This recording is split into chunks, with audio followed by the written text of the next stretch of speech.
Hello, guys. Welcome to weekly review, the weekly review of WWE. This is the 10th of January, 2026. We're going to be covering Monday Night Raw from, what date would that be? The 6th of January. The 7th of January's edition of NXT. Oh no, it's technically Saturday now, so it was actually the 5th of January for Raw.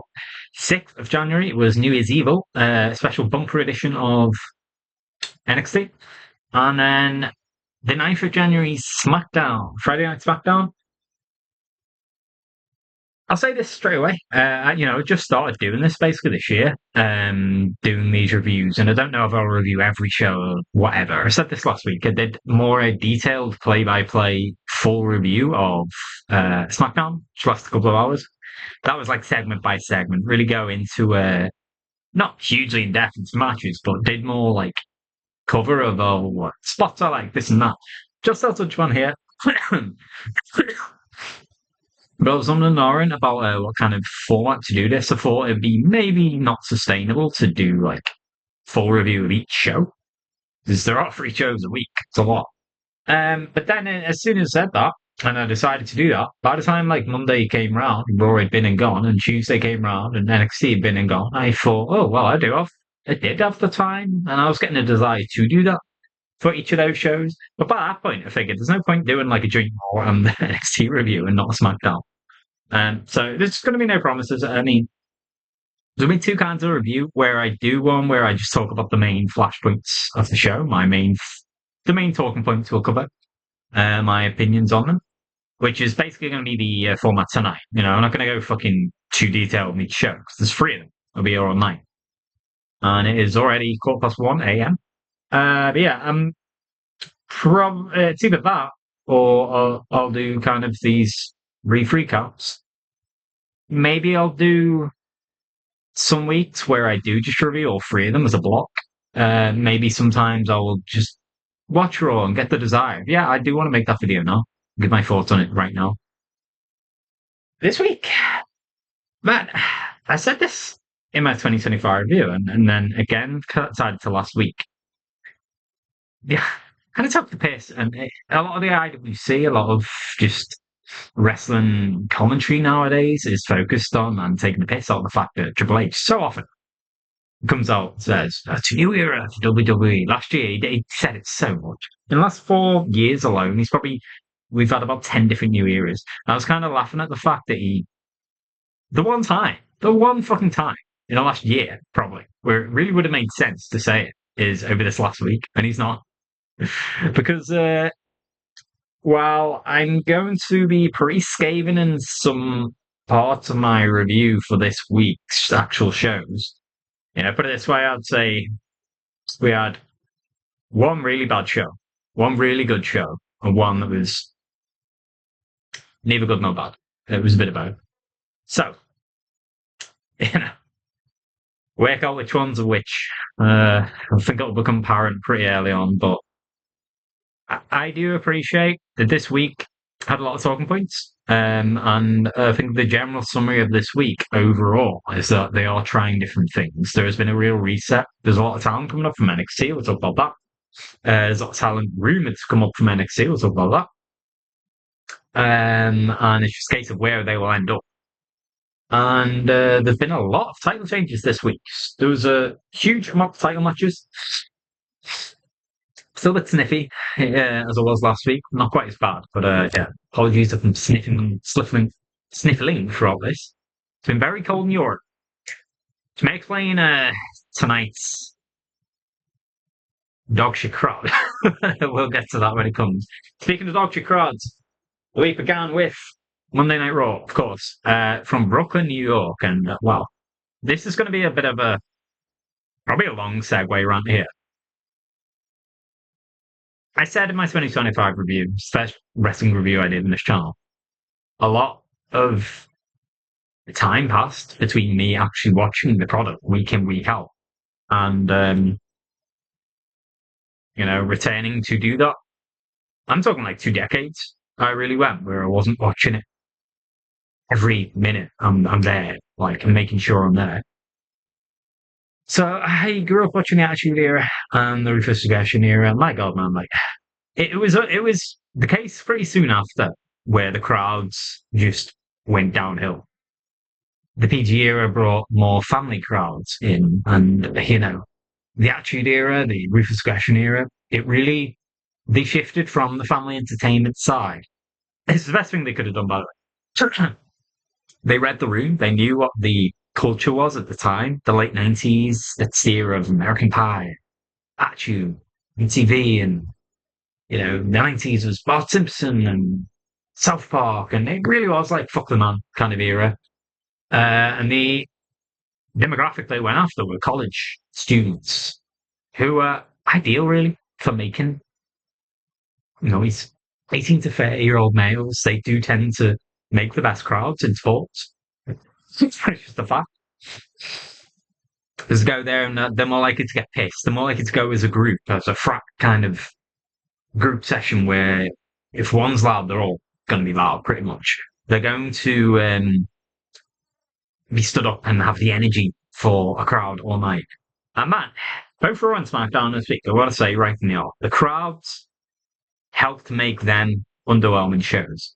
I think you can already tell which of the three shows I actually enjoyed most this week. NXT. And it's no rarity. I said NXT was much better than SmackDown for most of 2025. I'm probably fucking generous to Raw. I feel like NXT's been better than Raw a lot of the time because it's actually booked well. And although it's a smaller crowd, a Full Sail, they seem to make more fucking noise. My God, man. Brooklyn, like, what happened to the famous New York crowd? What was that? You know,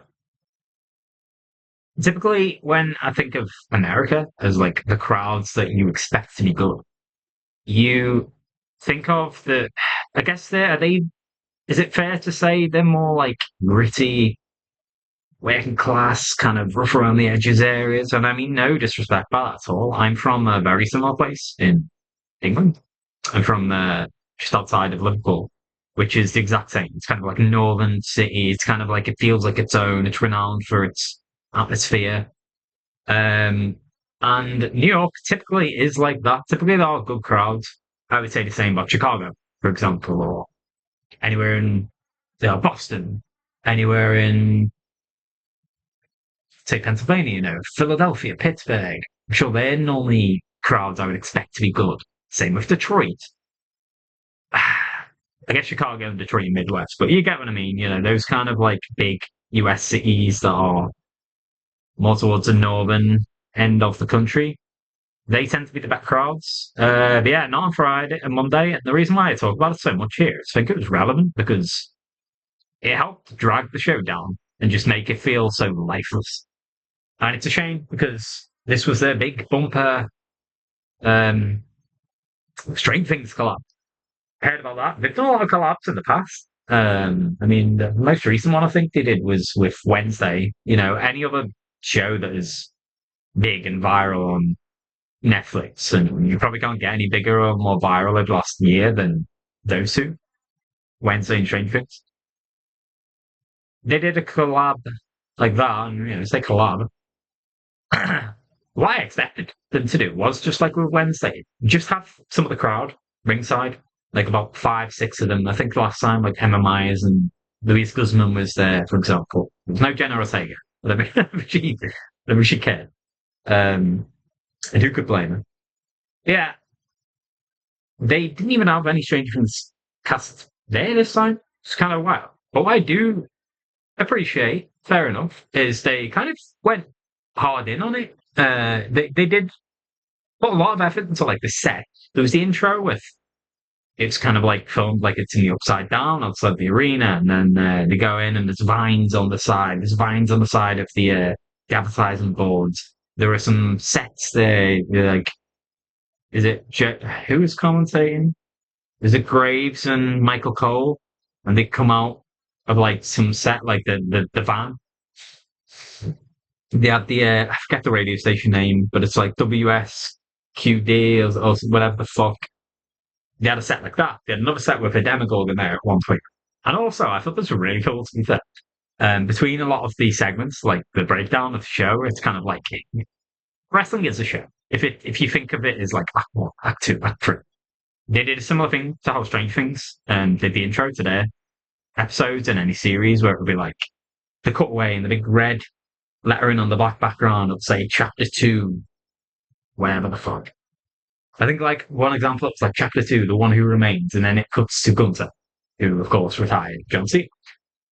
I really appreciate the effort that they went to stuff like that.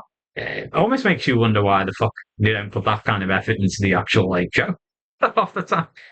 Because my god, man, yeah, overall impression of Monday Night Raw, it wasn't great. I do think the crowd plays a part in that, and it only really struck me amazingly after so long just how integral the crowd can be to that. Because even like in that first match, the intro match was Rhea Ripley and Io Sky taking on the Kabuki Warriors for a tag title match.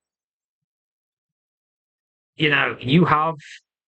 I thought to myself at one point, you know, is it not part of the roster's problem as well?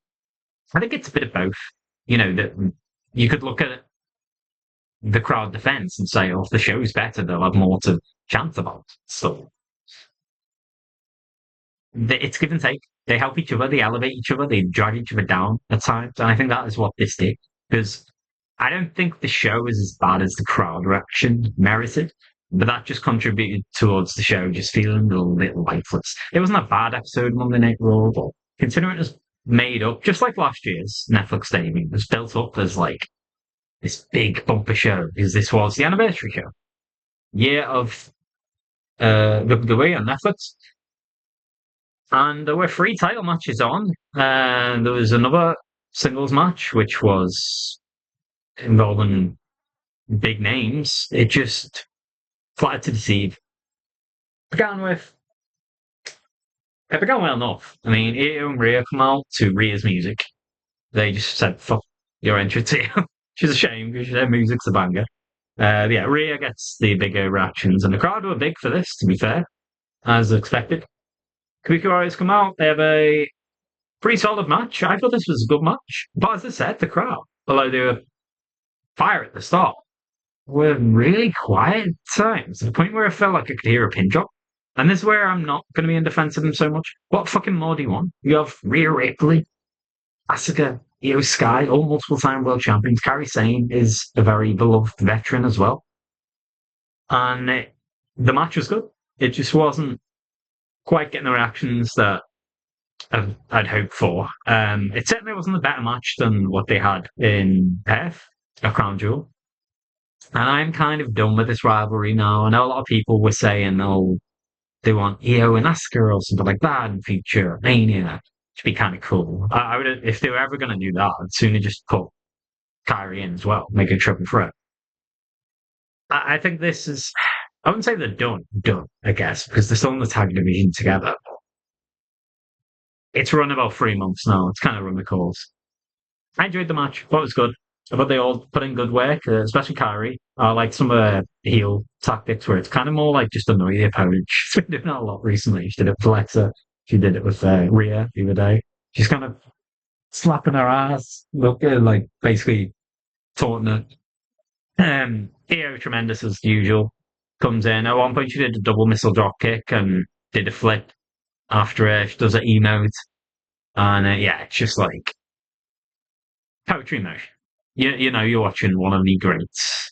I sometimes watch EO matches and I'm like, am I ever going to see a better woman in ring than this? Probably, but it's going to be tough, man. She's great. I like everything about this except the result. And there's no hate in Rio and Dio. I love them both. They're both two of the best in the world, if not the two best in the world right now. However, I absolutely hate. I said this on my Friday review. I looked ahead. I did some preview of this week's Monday Night Raw, and I said they have to win. There's situations where the booking has been so shit for the champions, and the context, is just demands that they win. can understand why Rhea and Neo won the titles here because it's their big bumper show. They want to start with the big face wins, and what better way than Rhea Ripley is hugely over, one of the stars of the company, win the title. I just think it was bad. I wouldn't have had a problem with it if the Kabuki Warriors hadn't been booked so shit. And there's a rant here because holy fuck, man, that is an understatement. Bear in mind they won the titles in a screwy way against Charlotte and Alexa. That was via Nash. I guess you could call him Nash. Laya and Nash. It was via Nia and Lash Legends interference. Cost Charlotte and Alexa titles in early November. So you're talking like this is an almost 2 month reign. They won it via a screwaway. And then what have they done since then? Pin after pin after pin after pin. They've had one win since then, and I think they had 5 or 6 matches. Asuka lost versus Charlotte in the setup match for. I wish I made a fucking list of this. I'm pretty sure it is 1 in 6 still. Asuka lost to Charlotte in the advantage match for War Games. Then they were part of the heel team that lost the War Games match. Then they lost the fucking 8-woman tag match the other day in SmackDown. They also lost clean to Nia and Lash, another heel team who had only just been formed. One of them being a fucking newbie to the roster. The other being Nia, who's, I don't know, be too harsh, but not on the fucking level of an Asuka. Right. I think there was one other defeat in there as well. I think Kyrie might have lost straight up to someone on SmackDown, and probably on SmackDown because Road Dogg fucking loves seeing this woman take a pin. Got one win, and of course, well, it was screwed when Asuka beat Rhea. A match I barely even paid attention to be quite honest, because part of the bundle tape shows over Christmas. I had better things to do than fucking. I can't help but avoid spoilers. I'm that kind of person, and I just didn't give a fuck about a lot of these because I knew exactly how it'd go, and it went exactly as I thought. One win in 2 months for your fucking tag champions who dethroned the team that basically made the division feel big again. Why even have them beat Charlotte and Alexa at that point? They were starting to make a big deal about how Charlotte and Alexa had done 5 defenses, successful defenses, and they needed something like 1 or 2 more to break the record. I'd say they just fucking broke the record at that point and had them on this show on Monday and have Rhea and Io go over them. Because with such a long reign at that point, they're like, yeah, fair enough. But man, they couldn't have given them one successful title defense. Couldn't have given them one win in any fucking way. They didn't even win the TV matches, the multi-women matches, where there was a easy way to write this. If they'd won at War Games or something, even fair enough, because that might just be one extra win, but it's like a big win. It's a big PLE win. But yeah, I just feel really bad for asking Kyrie. I wouldn't say they're very. It is Rhea and Neo at the end of the day, but they take defeat after defeat since winning the champions. Yeah, again, this is kind of a common thing WWE has a problem with these days. And I guess any Rhea or Io fan, as great as they are, should be concerned because they just don't know how to book champions. This company, they're so bad at it. Every fucking time they just take defeats, or even worse, they're not even involved. They just disappear. Like when Io was women's champ, she was just gone for fucking 2 months, basically. Relegated to backstage promo. She couldn't wrestle at all 2 months. Yeah, it's just bad. I mean, the division has a lot of talent in it. The question now, I guess, is now what? Because I think this has scuppered a lot of people's predictions. Whenever Rumble season and Chamber season comes around, there'll always be predictions of who's going to win. And a lot of people point now, which I kind of don't like, actually. I don't get me wrong, I see the greatness in all 4 of these women. Rhea, Io, Bianca, Liv. A lot of the conversation right now about who's going to win the Rumble is centered on, even before this match, it was centered on would it be Liv or Bianca. Bianca, of course, is still out, injured. Beginning to wonder if she'll even be back for either of those events. But a lot of people theorizing it'll be between them two, and I kind of don't like the IWC's dismissal of a lot of other women there who were good contenders or are good contenders to win this stuff. Even like, I don't know, look how well Roxanne did last year. Why can't she win it this year? Why couldn't Lyra win it? Why couldn't Alexa win it? Why couldn't even a new NXT call up win it or something like that? I would love a left field winner. But I think Rhea and Io winning tag titles now has surely ruled them out of this. These four pillars of the division, I still consider the four big ones. I would consider the only true four pillars of the women's wrestling scene, maybe ever, to be the four horsewomen, to be quite honest. I love the four that I mentioned for today. They are probably the four big stars and the big reliable ones. Bianca when she's here. But too many people are dismissing basically everyone else as main event talent, which I think is crazy. Um, but yeah, well, now it did surprise a lot of people that they won the tag championships. Are they going to give it up soon? You would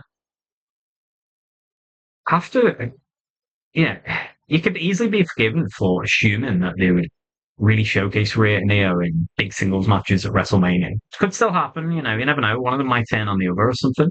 Seen that theorized. I don't expect that to happen. Um, but it seems to me like they're probably gearing more towards this big multi-tag match at Mania. I really do think they will drag it out this long. They could also do it at Chamber, I guess, where they have, there's basically six prominent teams right now. You have Rhea and Io themselves, Kabuki Warriors, Charlotte and Alexa, Nia and Lash, Bailey and Lara, and then any combination of Judgment Day. It's looking more like it's Liv and Roxanne right now, but it would not surprise me. I do think Liv Morgan will win the Royal Rumble. So then I think Raquel and Roxanne could be the final team. I would expect a match between all six of them at Mania. I think that you're just going to keep them there for now. I do like, and we'll get to this point later on, I do like that they're finally starting to use some of these women for actual like singles championship matches. Spoiler, they had Alexa take on Julia and SmackDown tonight for the US Championship. Why not do more of that?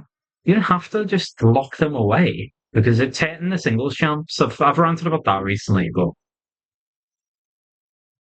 the reason I didn't like this was just because of how pathetic the treatment of Kabuki Warriors has been recently and how that devalued the titles by extension. They held the titles for the last 2 months of the year and they've taken nothing but fucking defeats. Why? Give them a win somewhere and then change it. But yeah, who knows what's next? I don't know when the titles will next be defended. Maybe Saturday night's main event. Lyra and Bailey have been really like lobbying Adam Pearce to give them the title match. Would they be next in line? Who knows? Rhea and Io had promised on Friday to Charlotte and Lex would be next up because they were the two teams that have helped each other a lot in the War Games match and then again on Friday. But then tonight came round and there was no allusion to it at all. I wouldn't mind Bay Lyra getting this next match, to be fair. Nia and Lash also have a claim because they beat Kabuki Warriors clean and never got title match. Again, they were on the show tonight, didn't get mentioned at all. So you would expect it to be maybe a Raw team in the meantime. But then I think, eventually it will probably just gear up to Mania and having all these teams involved. Gunther and AJ Styles had a match set up for next week. As far as I'm aware, this is the only match confirmed for 12th of January's Raw in Dusseldorf, Germany. It's been in the works for a couple of weeks. The only thing that surprised me about this is how soon it's came, to be quite honest. I didn't expect it, especially on a random Raw. Doing it in Germany, it could be good.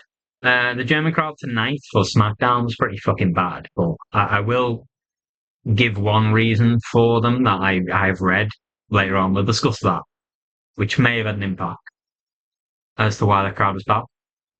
For Brooklyn, there was no excuse. It was just bit of both. Kind of a lackluster show and just the crowd just being ass for even for good parts. The crowd were kind of up for this. They got into, they're still giving Gunther booze. It's not the same heat as he had just after he beat Cena because, quite frankly, there's no fuck all else with him since then. He comes out, it made me laugh. He had a shirt with the tapped out like a bitch. So they're obviously trying to flog that now. Gunther new merch. Um, I would have Cena still gets royalties for that. They're still getting shirts out of Cena indirectly after he's retired. He'll never escape. Yeah, he comes out, he does his usual stick, talking shit. AJ interrupted, and they had a little back and forth. AJ slapped the shit out. My God. And kind of challenging Gunther to do something, what the fuck are you going to do? Gunther, uncharacteristically, kind of goes nose to nose with him, but doesn't do anything. And he goes backstage, like a Karen, runs straight to Adam Pearce and demands a match. Or, he complains about it. And, but AJ was there waiting. He predicted it. He was hiding around the corner. He comes round, and I was like, yeah, I fucking knew it. You go running to daddy, basically. And he set up a match for Germany. Going to be an Austrian. Um, might get a reaction because, it's Germany. It's as close as to home as he's probably going to get in his live show. I don't know if they've ever been to Vienna. Probably have, but I don't think they are this time. He was the heel though, so he'll still get booed. And AJ Styles, I mean, he's sledging wherever he goes, but especially in international crowds, he gets big reactions, In France, man. How much they loved him in France. At both Leon show last year and Paris this year. He got insane reactions. So that should be good. They're both great wrestlers as well. I'm excited for it. The question here now is, where where is this going? I don't think this will be a one-off match, but a lot has been said about. He's basically, I think they confirmed it actually now. This will be AJ Styles' last year in wrestling, which is a big deal. It's not as big as Cena. They're not gonna. He's not the kind of guy to want to make the whole year about it, like WWE did with John Cena. I get the impression with AJ Styles, he'll probably just retire at relatively short notice. Like, I'm talking a few weeks. The question is when will it happen at Mania? He's going to run at least until May. That's obvious, right? Because why the fuck would you cut it short? Unless, God forbid, he gets injured. But would he carry it on till SummerSlam? Maybe I don't think so because I'm also thinking. Rumor has it Brock Lesnar may retire at SummerSlam. So they didn't want two on one show. SummerSlam this year is in Minneapolis, which is Brock Lesnar land. So if I had to guess, I would say it will be Mania. I don't think he'll do a full year, AJ. And I'm thinking maybe Gunther will be the one to retire him. So this may be the first match in a series of matches where the story is AJ can't beat Gunther, and then at the end he says, "Oh, I'll put my career on the line because I know I can beat you," and then he doesn't. That is a better way of getting heat for Gunther rather than John Cena. Everyone knew he was retiring in advance. If there's an element of unknown, because we know AJ Styles will retire this year, but it doesn't have to be at Mania. That could add to it. We are getting in that time of year now, as I said, where you're starting to look ahead to Theorycraft and Mania matches. Gunther could also take on Brock Lesnar. Could also take on Rafemi, maybe. I'd see it. Ilya Dragunov is another one I'd love to see, especially at Mania. My God, the matches they had in NXT UK were fucking special. Who else could AJ take on at Mania? I don't know. I feel like this is headed that way, and I would be all in favor of it. Gunther kind of is doing this modern day legend killer narrative at the moment, where he ended Bill Goldberg's career and he ended John Cena's career. AJ will be the next on the list. And then who else? Down the line. One thing I should say from the off is, it didn't happen, but big rumors that Chris Jericho was going to be on this show on Monday. And I think the fact he wasn't on the show was maybe a contributory factor to the crowd being a bit shit, frankly. But is he another one long term that Gunther could retire? I could see that for sure. I could see Jericho returning for the Rumble, maybe doing like a full year up until next year's Mania, the Saudi one, and then retiring there and going straight to the Hall of Fame, or maybe retires at the end of this year and goes headlines next year's Hall of Fame. Um, so yeah, I mean, there are a lot of contenders for Gunter to retire. Could he even retire Brock Lesnar? Maybe, maybe it's SummerSlam. They run that. A lot of people talking about that match maybe as a bumper one for Mania. Personally, I'd move to SummerSlam, or just have someone else go over Lesnar and retire him, like an Oberfemi or something, like an I don't know. Yeah, I think it'd have to be one of those two. I'd say Braun Breaker, but he should be world champ by that point, so I don't think he needs it. Oh, I guess spoiler alert. My bad. Yeah, whatever. I'm doing this review like 5 days after the show. If we don't have results, then so be it. I deliberately waited later in the night. Actually, the SmackDown one is on tape delay for American crowds if you watch purely by USA Network. But of course, because it was in Germany, it started like 6 hours ago, finished about 3 hours ago. Anyway, back to Raw. Becky Lynch versus Maxine Dupree. We had another title match. This was for the IC Championship. Um, and damn man, this is one match on this card where I really cannot blame the crowd at all. This was not a good match. I don't mean it's either their so it's either their fault. I mean, Becky is a much better wrestler than Maxine. It's obvious. It's no shade to Maxine. That Becky is a veteran. She is great at what she does. Um, she come out with some fucking wacky gear. And at first, I'm like, what the fuck is that? Is she's trying to be like the bride from Kill Bill? And then I'm really like, oh, is that kind of like this really loose Stranger Things reference? Because Uma Thurman's daughter, Maya Hawke, is in Stranger Things. And I completely overthought it because later on I went on X and it turned out this was just a nod to her character. Funny, she's in the new Star Trek. So good luck to her. I do not give a fuck about Star Trek, so I'm never going to see it. But I did see a screenshot of her character with the suit. So that's what that was from. Becky's great, but Maxine is, she's come on a lot. She's improved a lot for sure, but she's still very, and it shows, at times. Becky got a couple of really solid matches out of it, but I feel like they've actually gotten worse each time. I think this was their third match. Maxine beat Becky. In fact, it might be their fourth match. Because didn't Maxine beat Becky twice? And then got the title match, won. Excuse me, and then this was the rematch. Yeah, I feel like still the same advice, and they've said they got worse.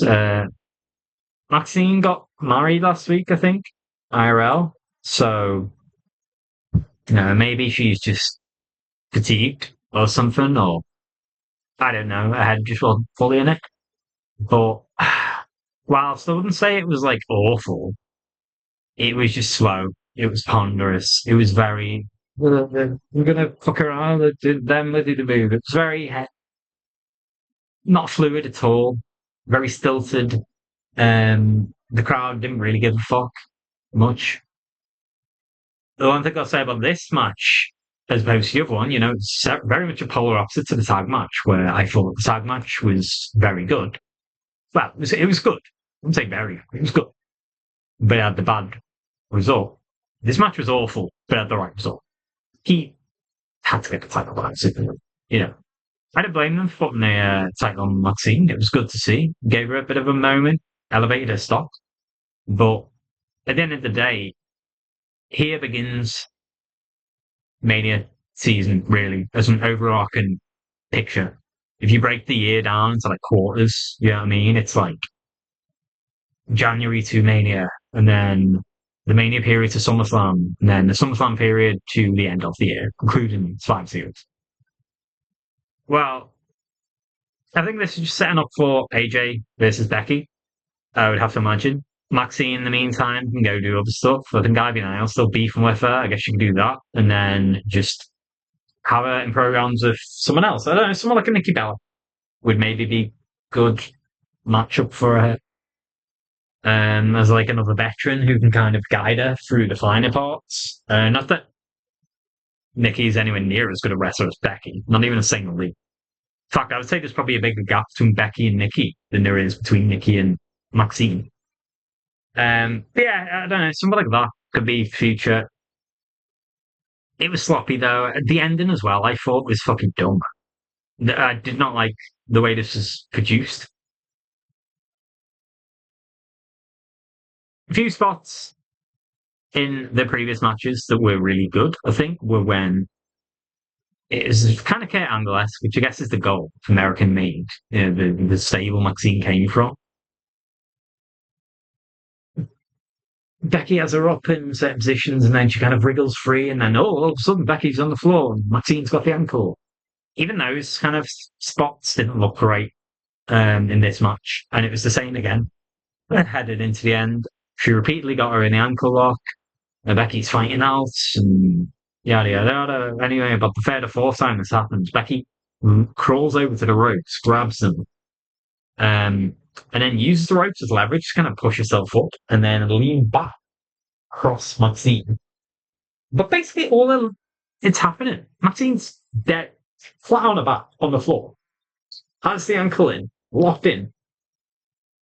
Becky just leans back, covers her torso with her calf, basically. And that's it. And the ref counts. And counts the three.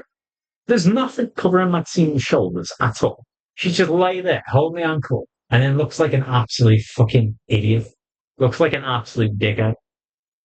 I mean, the whole stick with they're trying to go for is, oh, Becky used the ropes to lean back and cover. It only works if you're covering the fucking shoulders, man.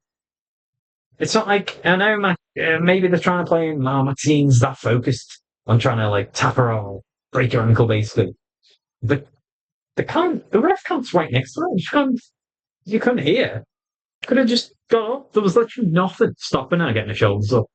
Other than just, she forgot. She blanked out, I guess. And by extension, by proxy of that, she looked like a fucking idiot. So I hated the ending of this. I don't understand it at all. How the fuck did anyone hear this ended and not object? Including Becky Lynch. She's not even exonerated it. She's a veteran. Why would it beggars belief?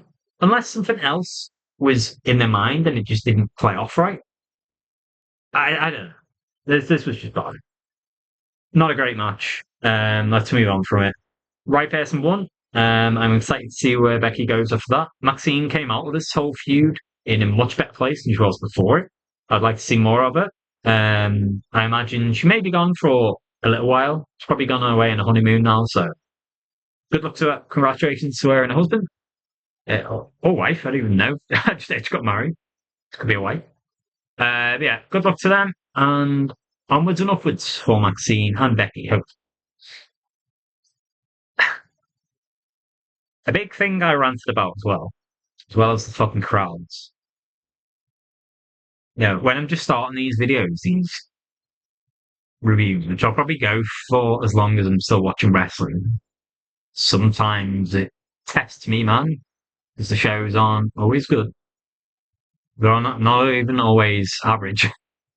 Um, One thing you really notice that's different from like previous years is the ad breaks. So I commented on this. The amount of times they spam you with ad break, ad break, ad break. It's just fucking relentless, man. I cannot believe they had Javon Evans officially signed for Raw on this show. So best luck to Javon. Fucking love Javon. It was great. Personally, I would have liked to see him on SmackDown, but whatever. He's a Raw guy now. And to be fair, I think Raw has more like high flat. I think Raw has more people on it that will get good matches out. I mean, you could get a good match out there. You know, it'll generate better matches. They had him sign his contract and fucking heartbreak them. I made no other reference to it in the show. So, like, what the fuck? I've wised up enough now when I watch it on the box. And I have this site I have open on my laptop as well. So when it cuts to ads there, because I'm watching like an American broadcast, I can cross over to the international one and see some of the shit that gets missed. It's insane. Insane to me. I think just after that was just before it, they're Jay and Jimmy Uso, because you have to get that entrance in. You have to get the yeet. They come out, they eat, and they cut it off. It was kind of weird. The music just gets cut off, and then I don't even know what happened. It's like they stopped cut a promo and just stopped. It felt like it was going to be more to it. You know, they cut the music to, oh, they're probably going to give them a bit more time, and there's maybe New Day are going to come out and say something or whatever the fuck. Or Finn and JD, who knows? Well, actually, JD's injured, but uh, I don't even remember what they said. But well, maybe I should review these shows on the night as well. Would you retain more information? I'm trying to do a lot of this off memory. I've got some notes, but not much. I do not remember what they said. They had this on the fucking broadcast and not Javon signing a contract, which is a big deal. This guy's a future potential champ.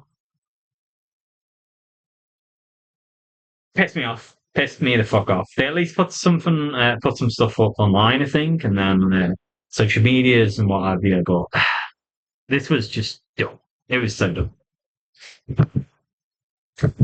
And then, unfortunately, it was bad thing after bad thing after bad thing after bad thing after this, because then we had Stephanie McKay invited down to the ring.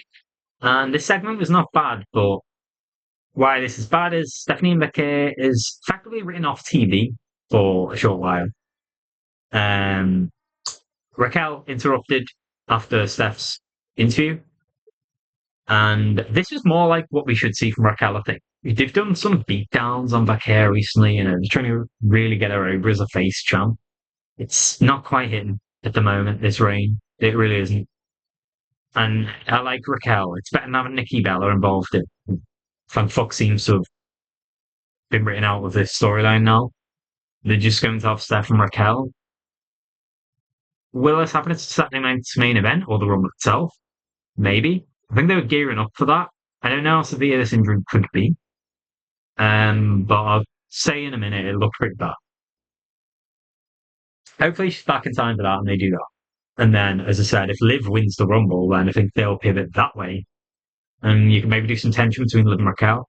And then put Raquel back with Rox, who I think they were a great tag team together. What that we saw of them.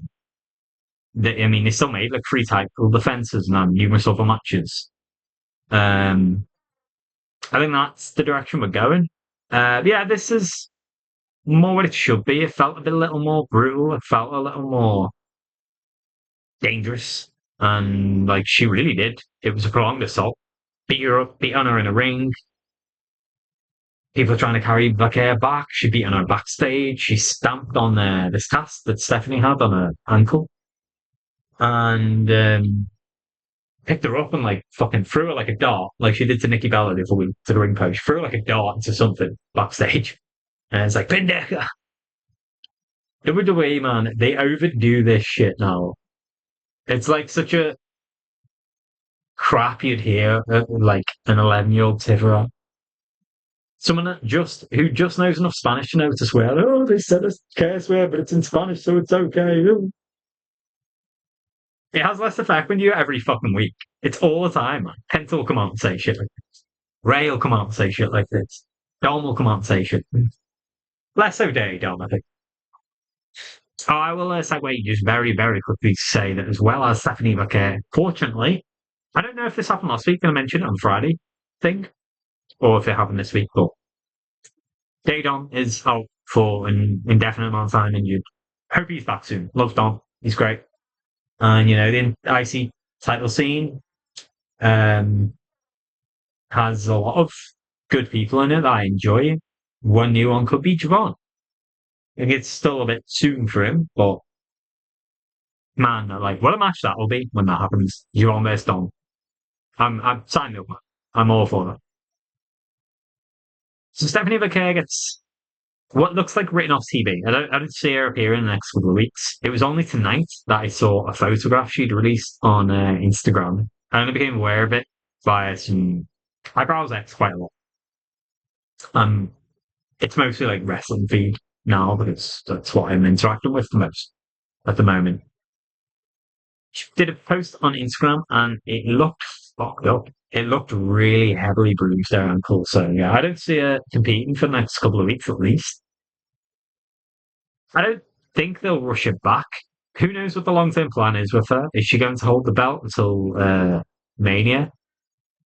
I still don't think so. A lot of people are just talking about it like it's a given. I'm less sure, honestly. It wouldn't surprise me, for example, if Liv, maybe they have her just take her on sooner, win the championship, and it's Liv versus Roxanne or something. I don't know. I'm still not. I love Stephanie Becerra. She's great. Her range just not hitting. I can't even quite put my finger on it. I don't think her character has evolved anyway. I don't think it's exciting anyone. At the same time, she's she came into the roster, was basically shot catapulted to the main event. She won more matches than anyone, man or woman, in WWE last year across all the brands. There's been no real adversity. Maybe that's a factor as well. And when you're shot to the card like that, you kind of need established main eventers to help solidify you there as some, help put you over, help solidify you there. But at the same time, they put Raquel there, which is a new thing for her. They put Nikki Bella there, who hasn't been there in over a decade. That doesn't work that way.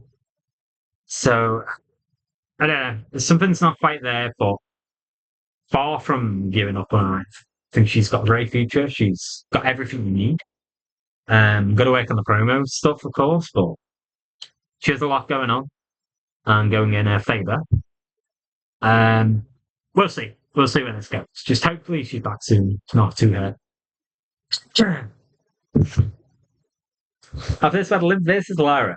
Third women's match in a row. I've seen some people comment on this as, oh, maybe that was the reason why the show, no wonder the crowd went into it and stuff.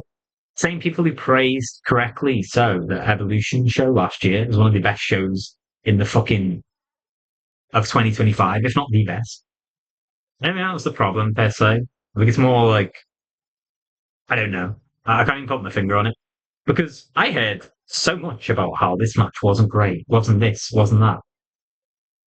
I don't understand it. I watched it back even because I was like, oh, I didn't think it was that bad at the time. I noticed during it the crowd went really into it. But I think this is a solid match. There's one sketchy moment um, where Lyra went for a Nightwing and Liv countered it into a code red. But Lyra, I don't know what happened to her. If she's just gone with it and maybe like slipped past the shins of Liv. But she basically hit the mat face first and just fucking rolled over. And that was a moment where for a split second I was like, oh my God, I hope she's okay. And she was fine. This is another one. I think they booked themselves in the corner here. This was Liv's first match in 6 months, I think. She's also going to win. She's one of their big stars. She's multiple time world champ, the favourite for the Rumble.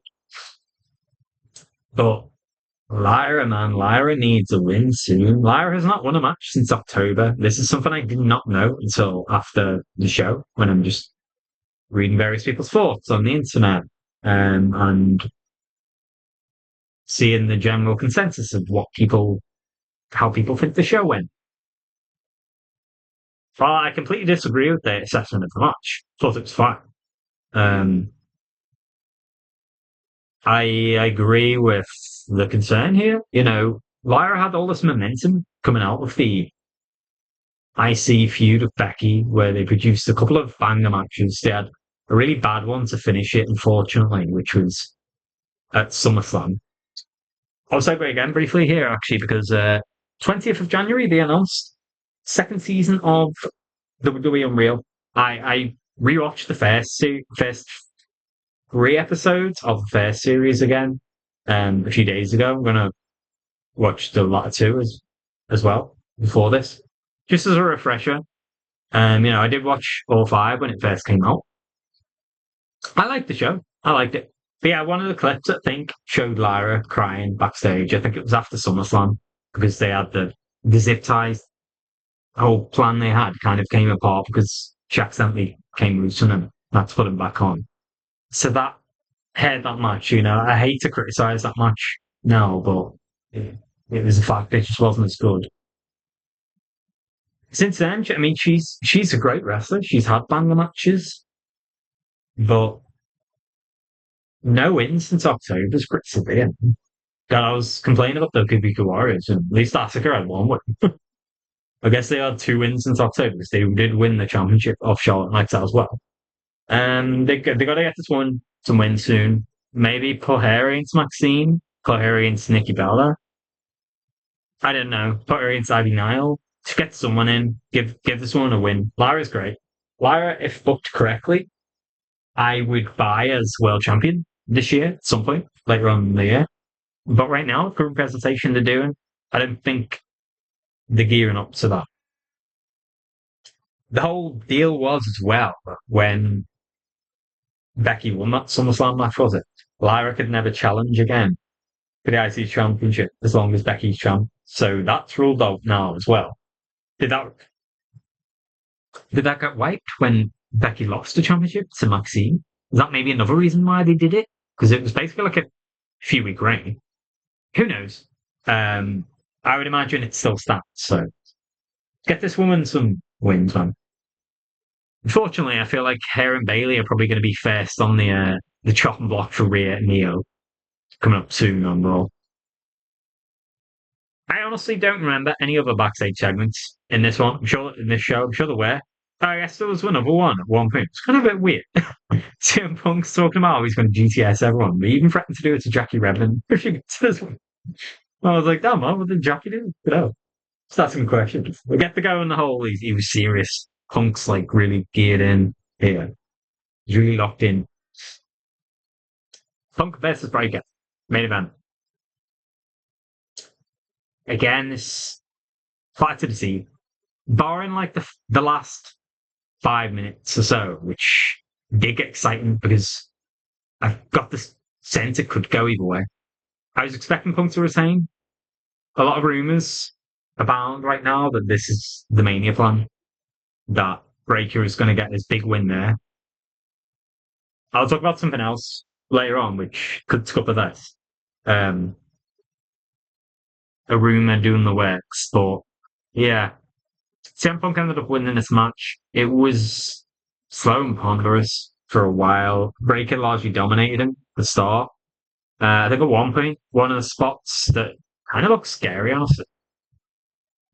And Braun has got this in him. He has got the occasional miscue, especially with Punk. I don't think they have quite have the best chemistry together. I mean, at the end of the day, you have a guy in Braun who's still, I wouldn't say green, but he's still not vast experienced at this level. And Punk can still go. Punk still has a lot about him, but he's near 50. The guy's like 47, 48, whatever. But he made his professional debut. It's fresh in my mind now because I was rewatching Unreal the other day. He made his professional debut in 97, for example. This guy's been wrestling almost 30 years. Like, I wasn't expecting a banger, put it that way, but I was expecting a bit more. It just didn't really hit for quite a while. Breaker went up for a Frankenstein, which completely missed. I don't think this was Punk's fault necessarily. He just missed and basically landed on his head. And it's a good thing, his neck and his old neck and shoulder area is so fucking bulky and tanky because it's twice that recently. Another one happened where I think Punk was involved again. Was it Punk and Cody or someone else? They basically tried to do a doomsday device to him at War Games, and he landed straight in his head. Then that one was worse. It took him a couple of minutes to really shake that off. Cody and Drew and Punk, I think, were in the ring at the time, and they kind of did. They went after each other to buy time really well. Ref went over to Braun and checked he was okay and stuff. This one, frankly, you kind of shrugged off and shook off a lot faster. The match continued. Punk slowly began to get into it because Breaker was kind of dominating the start, as I said, which you expect. I think that was a good narrative. I think that was a good way to structure the match. He's the younger guy. He's going to get off to the races faster. And then Punk, the wily veteran, kind of starts finding his inroads, finding his way back in. I felt like the vision interference came too soon. They all jump in the surround the ring at one point, which It's frankly stupid as well because they run the risk of getting Braun disqualified. I think you'd even see Braun looking at them a bit like, "Fuck you do." Theory gives the curb stomp to Punk. Then the Luchas all come in. They chase them off. Dragon Lee, Penta, and Rey Mysterio all chase them off. So I'm expecting there'll be a 6 man tag match. There may be a 6 man tag match set up for next week's Raw. This Monday's Raw in Dusseldorf, where it's Reed, Paul, and Theory versus Lee, Ray, and Penta. That'll be a good match. I'll be all for that.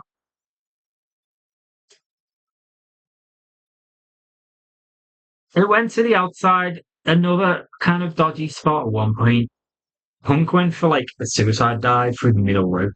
Um, I don't know what happened to it. I think Breaker did connect with him, kind of like slapped his face a bit. Punk hit the face, it hit the ground, fucking face first. It wasn't as severe a landing as Lyra's, but it was outside. This looked like it stunned him a bit. The refs went out, checked on him. Ron gave him a little time to recover, but he recovered nicely. This is where the match really kind of did start to cook. Like I said, it was the last 5, maybe 10 minutes. The brawl on the outside.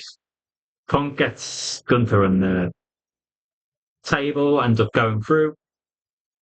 Uh, no, it was the other way around. Sorry, Braun did like splash that looked like something a man you'd expect a man half his size to do, like a Javon spot or a Pentas, a Rey Mysterio spot or something like that.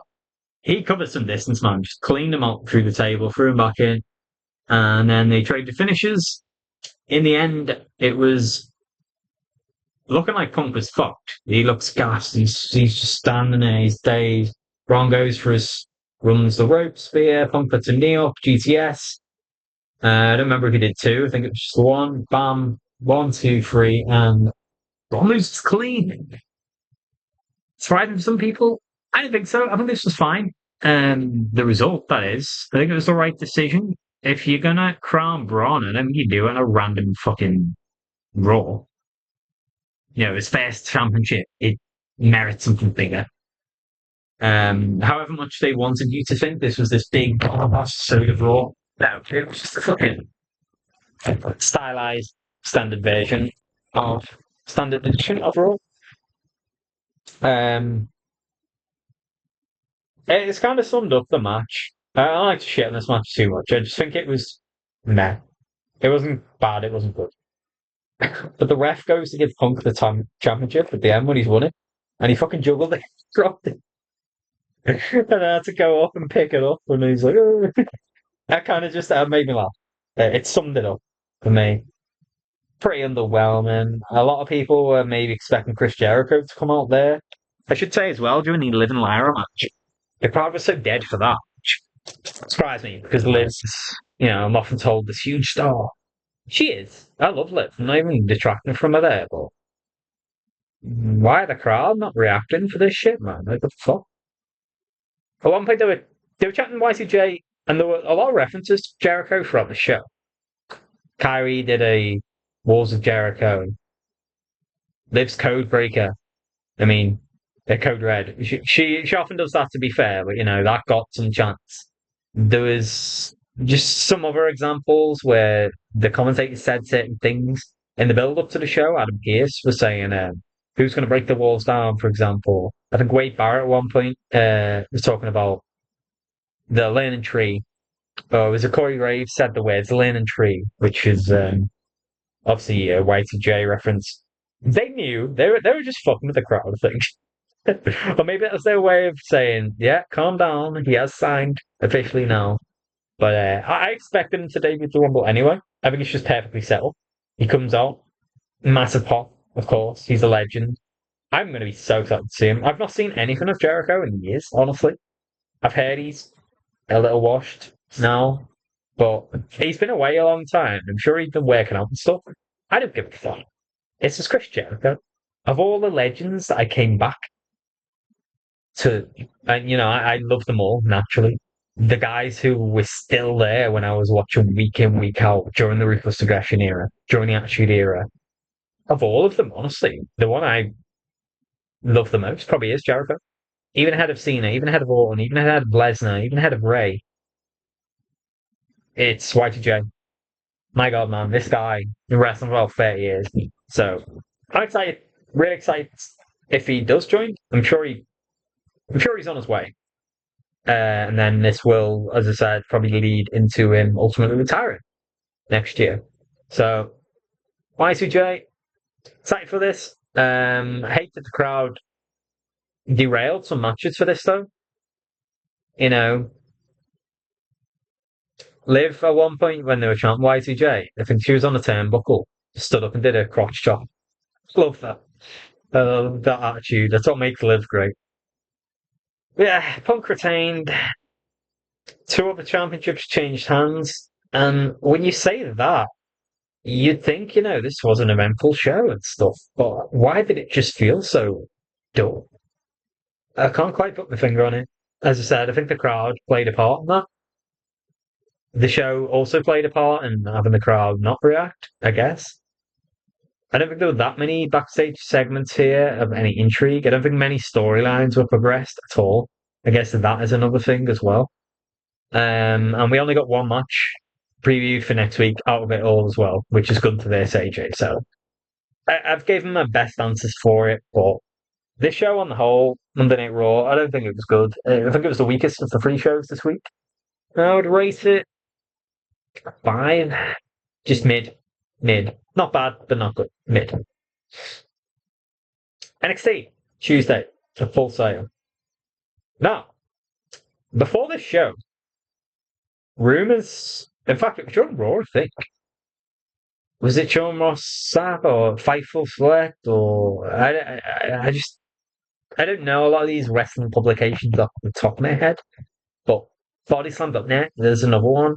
A lot of these different news sites started reporting that Jordan Grace, Trick Williams, Javon, they would be the first of a batch. They're going to be more NXT call-ups.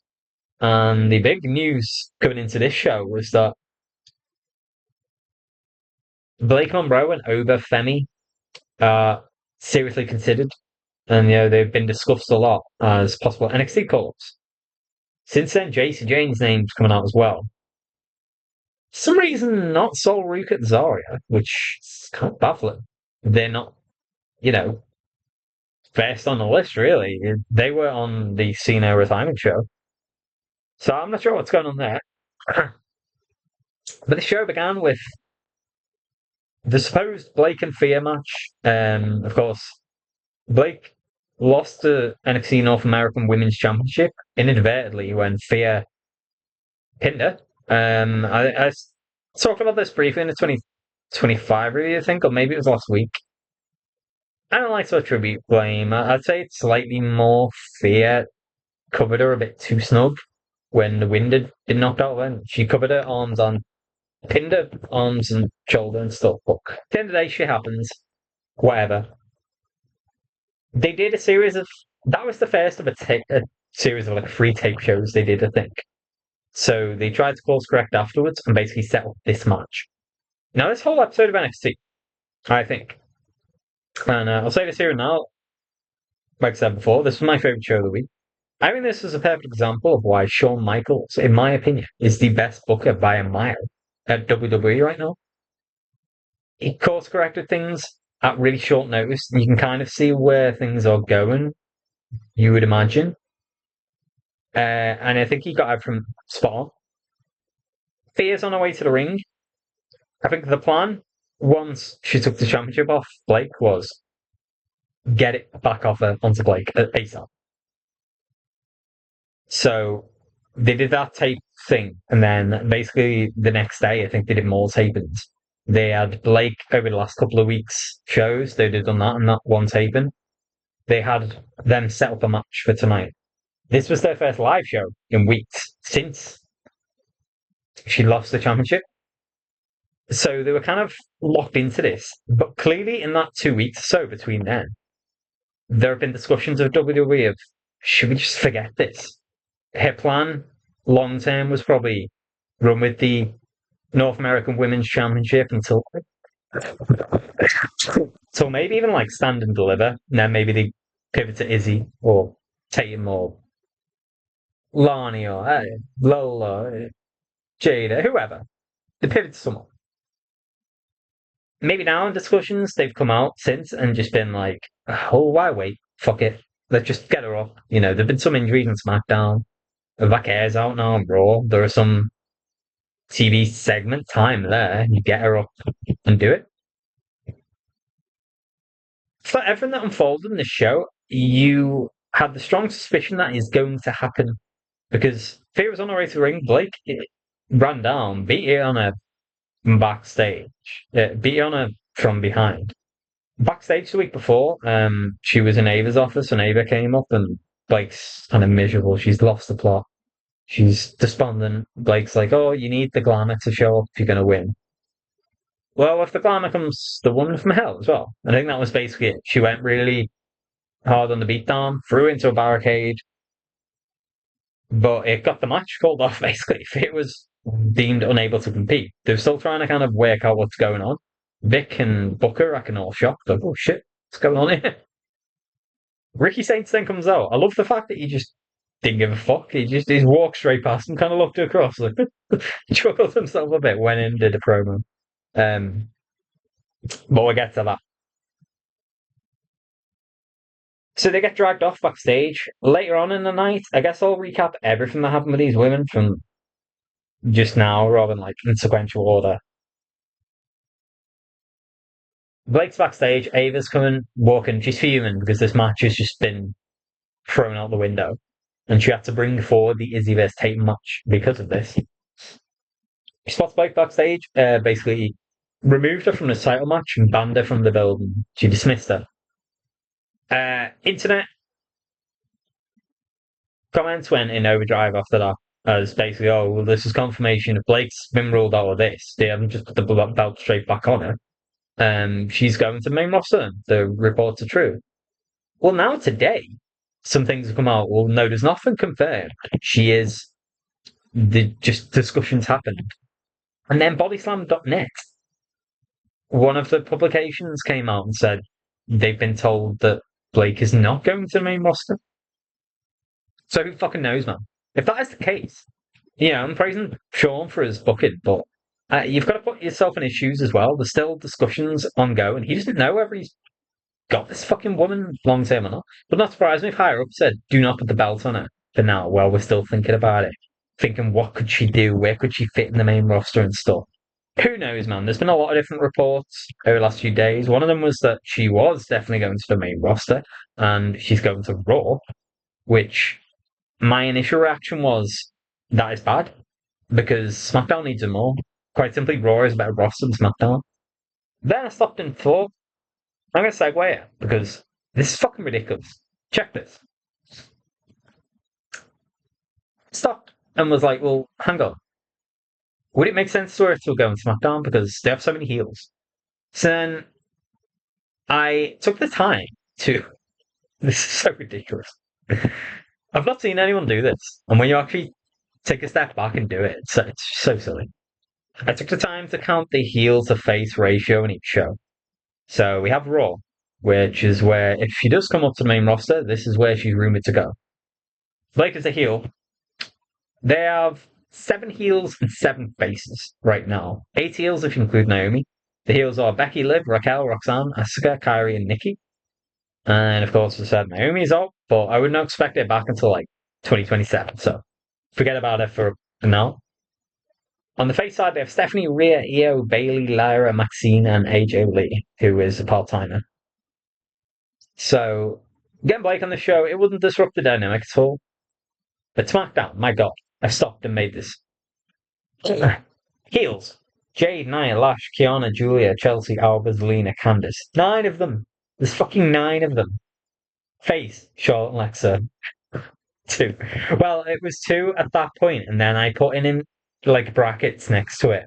Jordan, because by the time I made this after watching NXT on Tuesday. Jordan hadn't been confirmed for SmackDown yet, I think. Or actually, I think she got confirmed to SmackDown later on in the NXT show. But yeah, there are 3 now with Jordan. I guess four if you include B5, Meechin, Tiffany, and Bianca. Four more. So that would make it 9-7, which is a lot more like it. But at the end of the day, they're not active right now. They're all fucking injured or just AWOL. I don't know where the fuck Tiffany is. I'm sure she'll be back soon because she was advertising the Mania in Rumble in Saudi. But nine active heels to three active faces. Yeah, that's probably why if Blake does come up, they're not going to put on SmackDown. To be quite honest, I still would rather see her on SmackDown. I think we just need more like big talent there. I would put her there, send Chelsea and Alba to Raw, and bring Bailey and Lyra from Raw over to SmackDown. I think that would balance it out better because I would get rid of Beaver and Meechin anyway. It's brutal. I'm sorry, but just get rid. And Bianca, no one knows if she actually will come back. It's all a case of if rather than when at this point. Finger's still not healed.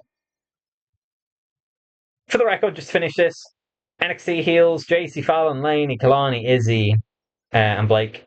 6.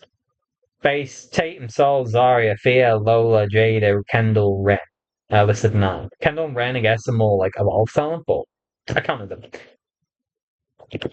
So SmackDown is the one not in need of heels. Um, so what next for Blake? These new kind of doubts and these reports, these new updates of well, she might not be at the main roster. Maybe they kept the belt off her because and they're going to course correct now because they'll have a go for the main belt immediately. Maybe then JC and Fatal Attraction go to the main roster. Who the fuck knows? I don't know, but I think Sean, for what information I assume he had, did the best thing here because the story did not end. Thea later on was shown backstage with Jordan Grace, who was supposed to be in a corner that night, as their last NXT appearance, I imagine. Ava comes up and Thea basically did a babyface thing by saying, "No, no, the fans were promised a match. I'll do an open challenge then." And they're saying, "No, you're injured. What the fuck are you doing? Do it next week or something." She said, "No, no, I'm gonna go out there and do it." So before then, we had Izzy versus Tatum. I guess I'll have to cover the Ricky promo now because I'll danger cut me off. It was a decent promo. He come out and basically put the division on notice. So I'm really sorry, Ricky. I love Ricky Singh. So I have to just kind of gloss over him there because I want to link all this women thing together, and that had already happened in the show. Have to cover Tatum versus Izzy because this is relevant to what happened later on in that open challenge. Um, Good match. They were given time. They were given about 10 plus minutes, I think. I like both of these a lot. I watched after this show, after NXT actually, I was it the next day or something. The Busted Open podcast had done an interview with Izzy Dane. Never seen an interview of hers or anything like that, so I didn't really know too much about her besides the fact she's dating Rob Breaker basically. She came off well. She's a nice girl. She's talking about her journey through WWE, etc. She was a volleyball player in Cyprus, been there a few years, talking about her goals, etc. It was a big night for her because this was part 2 of the Tatum vs Izzy feud. I didn't think we're done with this because Tatum leveled it up at 1-all. Izzy won at deadline. Tatum had scared off Spears and Vance from being ringside basically in recent weeks by just being Tatum, running around with chainsaw, etc. Tatum and Blake are probably my two favorite women in the entire company behind Alexa. Um, Ideally, I would like both of them to go to the main roster. There's been no talk about Tatum, so I can only assume because after she won this match, the open challenge happened. Thea comes out, similar to Blake. She makes the open challenge, and then the whole fucking roster of women just come out at once. But then they all get parted, like the fucking parting of the Red Sea. They all just part, and I'm like, the fuck's this? And then it became apparent. Titan comes out wielding a chainsaw. She's fucking revving it up and shit. Um, and she's looking set to jump the line, gate crash through, and get the match. And I'm thinking there and then, oh fuck, man, yeah, Tatum was champ. I could deal with that. Still pissed off at how brief her main belt run was, but we'll talk about that in a bit. Then suddenly Izzy attacked Fia from behind. The exact, I like parallels here to when Blake's the open challenge. It was the exact same, a whole horde of women come out from the front, and then she gets jumped from behind by the one who does take the challenge. And that's exactly what happened. Now, the reason why this was masterful booking, in my opinion, is he protected Blake. If she does go to the main roster, she can't do this match, which they'd already locked in before these discussions happened. So they were forced into resolving it. The way to protect her is have a attack Fear at the start, which adds to the heat. Fear's the babyface underdog. Blake gets a little heat segment by beating on her and kind of adding to a woman from Hell character. You do that, then because Fear's been weakened, it gives her the babyface buff when she then comes out and it's like, no, I'm still going to do the open challenge. The wounded champ will still go out and fight. They had Izzy lose earlier on in the night to Tatum, which helped Tatum, and it leveled that series up at 1-all, which I'm sure there'll be a dead rubber. And they had Izzy respond to the challenge of Fear and then ultimately beat her. Izzy Dame did win. She is now the North American Women's Championship, which I think is the right call. I think she deserves it. She's been there long enough.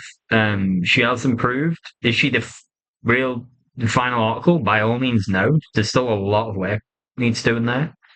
But there's something. You can see there's something, and I am open to her being advanced and pushed and just being given a chance to show what you can do. Because they were both kind of Izzy just come through a 10-minute match with Tatum. Fia had been assaulted by Blake. I do like the fact that this match was by no means like a squash or anything either. They were given time. They were given her about another 10 minutes. Izzy name stopped Rose because she went 2 like 10-minute matches back to back, and they were both decent. This was okay. It was mainly Izzy getting the offense. I mean, she also got the jump start on Fia from behind as well, which happened. And yeah, I think it's the right direction. Now, are they going to do Tatum versus Izzy for the championship? Maybe. I think if they do that, I feel like Tatum has to win, but I don't know if they should take the belt off Izzy so soon. It is her first title, I think, in the company. So I don't know. I guess that's one of them. I could look at it that way. I wouldn't even really mind so much who wins this. I prefer Tatum by quite a bit, to be honest. But I do like both of them, and it's Izzy's first reign. I think she can do good work with that belt. I think she is a good step in the lineage of that belt, which has a very strong lineage. Excited to see where it goes from now. As for Fia, I mean, she was never supposed to hold it. I guess it's kind of elevated her stock in a sense that she was talked about a lot more. She got the babyface buff. She was admirable this week and wanting to go out and still compete. So I'm sure she's far from done with this championship as well. I would just kind of do the same with Maxime, really, and move it elsewhere for a while yet. Build her up throughout the division, then maybe bring her back to the title picture. There were a lot of matches, unlike with Raw, there were a lot of matches set up for next week in NXT. And again, I think this was good booking. I saw some complaints about this. There was a segment where Ethan Page came out first. I can love Ethan. Of all the call-ups that are happening, how is this man not one of them? He has to be in the conversation, man. The only solace I ever take with people who I feel like should have been in the running to get called up and are maybe not going to. I guess the only solace is looking at it is maybe they are being earmarked to be the figureheads of the division. I mean, Ethan's already been the champ.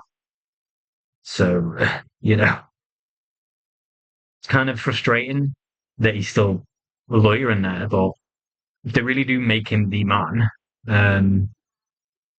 maybe his work could be showcased a bit more, but there's some bitching about the fact that he came out and there was about 6 different people who interrupted here. 5 or 6 people, I think. And it was a bit of a parade of various characters coming through and staking a claim for the belt or just beefing with each other and stuff. I like it, man. This kind of stuff's not overdone, who cares? It's fun. It was very Attitude Era style. You get a lot of different characters who maybe you'd not expect to interacting. And in one fell swoop, it set up, how many matches was it? I think 2 different matches next week that are both for belts. I liked it. Stacks and Adriana come out at one point. Jasper Troy was out there. Taegan Heights was out there. Charlotte Hill was out there. They all kind of interacted and set up various matches, as I said. And those are as follows. Jasper Troy vs Taegan Heights next week for the speed title. I don't care much for the speed title, I'm not going to lie. I think it should be 5 minutes rather than 3 minutes. I just don't think you have near enough time to do anything much in 3 minutes.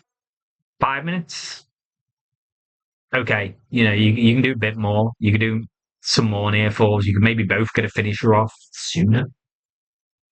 I expect Jasper to retain this. Both of them are prospects, of course. I just think Jasper's a little more so than Tavion.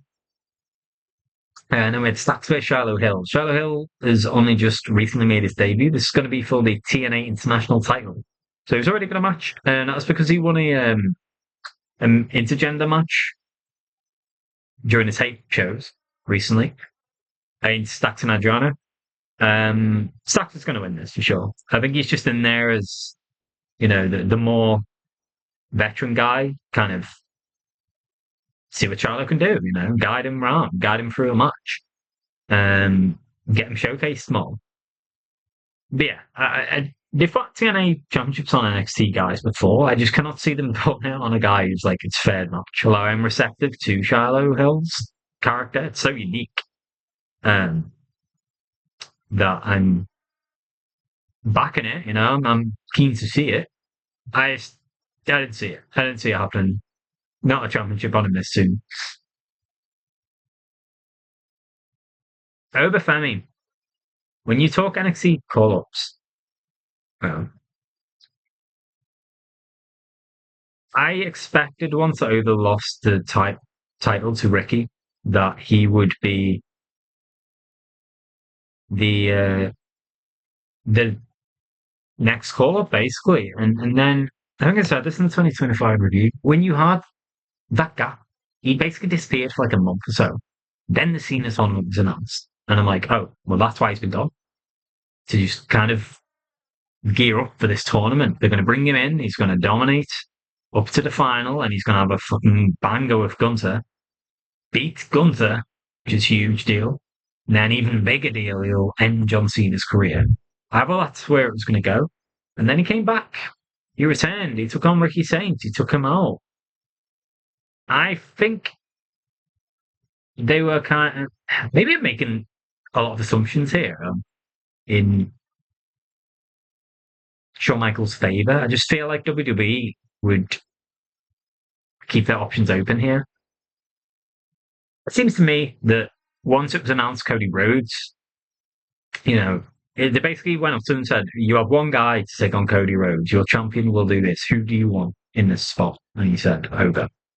So that's why Oba came back, took Ricky's championship, went on to face Cody, did so well. He come out to SmackDown. He matched him on the mic. He more than matched him. If anything, he got the better of him. And then he the exact same. He more than matched him. If anything, got the better of him and looked better than him in Saturday night's main event. So Cody did exactly what he needed to do there. Did great work. And Oba stepped up to the plate. Did bits. It became apparent to me, I said this last week, as soon as I saw him, yes, everyone loves Dom and Braun and Trick and Mello and, all these guys and Reed, Paul, all these guys you could maybe look at as future world champs. And it wouldn't surprise me if all of those guys are future world champions and main eventers. The one, always, Javon as well. John's another one. Leon, too. But the one was always, to me, became apparent the moment they saw him over. And I feel like they only really realised this as a company. It baffles me. They only really truly realised this when he went toe to toe with Cody. You know, his entrance, the aura of it, the fucking that entrance at Saturday night's main event, that senior retirement show was so good. It's probably my favourite part of the night, honestly. Which is kind of wild, given it was Cena's last show. Yeah. The crowd are getting into it. They're doing his chants. It was just pure aura. Um, so the fact that he then beat Javon, who'd won the championship match at Deadline, and then he's still there a few weeks later defending here against Leon. I was a bit baffled by it, but I thought, oh, well, maybe they're just going to wait till after Mania or something, debut him. But no, Overfemi won this match. Very good match. A lot of people were talking about, like, oh, it's this banger and stuff, which I was a bit, I don't think it was that good. Quite simply, I don't think they were given long enough to make it that good. Again, they were giving them about 10 minutes. Similar to Obi Cody, it was just starting to like really heat up, but it was fine. It was good for what it was. They kind of like ended abruptly. This time it did actually end in a finish. I think it twice, man. Oh my god. Obi slapped Leon's chest. And it sounded like a fucking cannon. Like, my god. I thought, holy shit, this guy's heart's just probably like skipped a beat because it's just been whacked that hard. You know, Leon's obviously compared to you or me, the average person, he's probably fucking big. I'm sure if you met him, it would be one of the cases. Oh wow, you'd expect him to be as big and built, jacked as he is. But compared to something like Ober, my god, it's night and day. Yeah, he basically got manhandled around the ring. You're thrown around. The match was exactly as you'd expect. But then Leon's kind of high flying offense, you know, he's so similar to Javon in a lot of ways. It was the contrasting styles. Eventually injures the knee. They really worked hard, focused on that for a while to the point where I'm thinking, okay, is this it? Is Ober going to lose? Because in the like with Blake, as I said, in a couple of days before this show, well, the day before and the day of, a lot of the news reports start coming out. Ober Femi is main roster bound, like imminently. I think some people were wondering whether he'd lose this match. He did not. He ended up getting the win. I think this was the right decision. A lot of people, my God, man, you're a fucking idiot on X sometimes. Just makes me twitch it off. Oh, if he's going up to main roster, why not put on Leon? Leon's great. Leon could have done with the belt. Leon is great. Leon's also 21, though. There's no fucking rush to do this. My God, he's got years ahead of him. Leon is also contracted under TNA still. Why on earth would you have Obafemi lose on his way up as well? There's no rhyme or reason for it. People will be like, oh, well, he lost to Ricky. As I said, it wouldn't surprise me. WWE is such a shit show. It wouldn't even surprise me, honestly, if he lost there and then because they were planning on moving him up. And then kind of got cold feet, even maybe, and thought, oh, well, actually, let's just see him. Let's put him into Cody first and see. And then they saw it and were like, oh shit, yeah, this guy is ready. He's a beast. Who knows? All I know is it it is official, pretty much, that he is main roster. Unlike Blake, where suddenly counter reports have come out. Oh, there's a match I skipped over here as well. My bad. I will come back and cover this. Apologies. But I love what they did here. I won the match. And he's doing his pose, he's holding the belt up, you know, he's doing that. It cuts to Ava backstage, and you know, she's seen a roster be fucking decimated. A lot of them getting called up to main roster. It's victim of its own success often, NXT, because it's the best show consistently, I would say. But she had a load of Evolve talent in the dressing room in her office, and she's saying, you know, stay on guard. You know, we've had a lot of call ups recently, but that just creates opportunities for people involved who we could call up you. Then guy knocks on the door. Let's get the guy's name. Interrupts it and says, Oh my, like, have you just seen what Ober's done? Camera had cut away from the ring, of course. Excuse me. Cuts back to the ring. The NXT belt had been left in the middle of the ring with the spotlight, a literal light on it. And in the distance, you could see Tony D had come out and was staring at it as well. This was really well done, man. It was a great shot. I like the fact that it cut away and it didn't actually show the viewer at home over sitting down, walking off. He just like ate it like a boss. 1 second he's there, and the next he's just gone. He was just away. He was like, "Yeah, I'm done." So he wins a really, really good match, especially for the time they were given. Um, and then he vacates. Tony D, we see in the background, he is going to be at the forefront of who wins this. Ricky Saints will be in there as well. I expect this will be Ricky. Um, then there's some other contenders, like Miles Bourne, I'm sure will be involved. Maybe even Ethan goes after it as a two belt. The rumor, again, I can't believe this, is over to Raw. This one baffles me completely. The Blake one I at least could maybe excuse if he does go to main roster. Well, SmackDown does a fuckload of heels. Too many heels. Makes sense to put her on Raw. But this, I don't get it. Why would you put him on the same show as Braun, as Gunther? You know, you have two monsters on the roster already. But you could say, oh, Brock's on SmackDown. Brock's going to be fucking retired this year, man. He's a part-timer. SmackDown basically had no main events over the last 6 months besides Cody Rhodes and Drew McIntyre. Now they have Trick Williams. They could build up, of course. Sami Zayn could maybe. Randy is back. But in terms of actual main events, it's been Aleister Black was there 1 week, and then they just dropped it against Cody. But it's basically just been Cody versus Drew. Ober should have been SmackDown, man. I don't care what anyone says. This, if he goes to Raw, it's a mistake. I'm not going to harp on about it. They'll put him on Raw, and they'll just feed the division to him. I think this should be a slow burn where he just crushes everyone, basically. Start from the bottom, and then just demolish the card. Beat Dom along the way, maybe. I mean, will they do that, or will they take the really ballsy route, just have him go straight in, dominate the Rumble, which I think he should do anyway, but also have him win and then go on to win the belt? I just think he's on the wrong show if that's the case. Or maybe put him on Raw for the time being, have him win the Rumble, but then he challenges the SmackDown champion.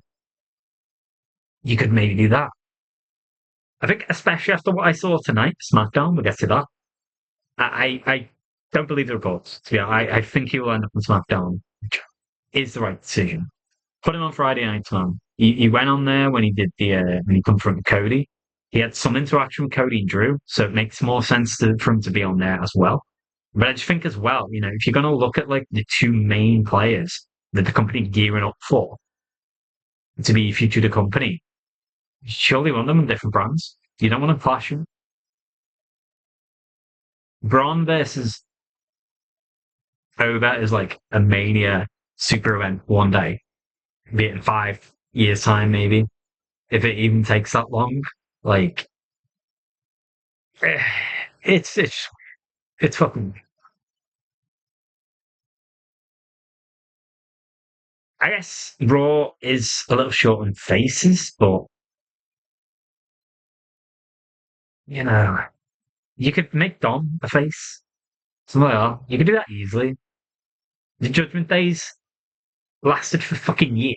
My God, man, is like that overdue ending. As great as they've been, you could easily break them up. Have Dom and Liv both go face. Why not? Yeah, there are other options out there. John Chris Jericho comes back. He's going to be a big face, of course. He's always worked better as a heel, but I think for his final year, they should just keep him face. Learn from the John Cena mistake. Uh, you know, uh, to put him on Raw, then they've got another big face to go alongside Punk. Yeah, I don't know. I'm Definitely excited to see where he goes. It wouldn't surprise me if they keep him held back until the Rumble.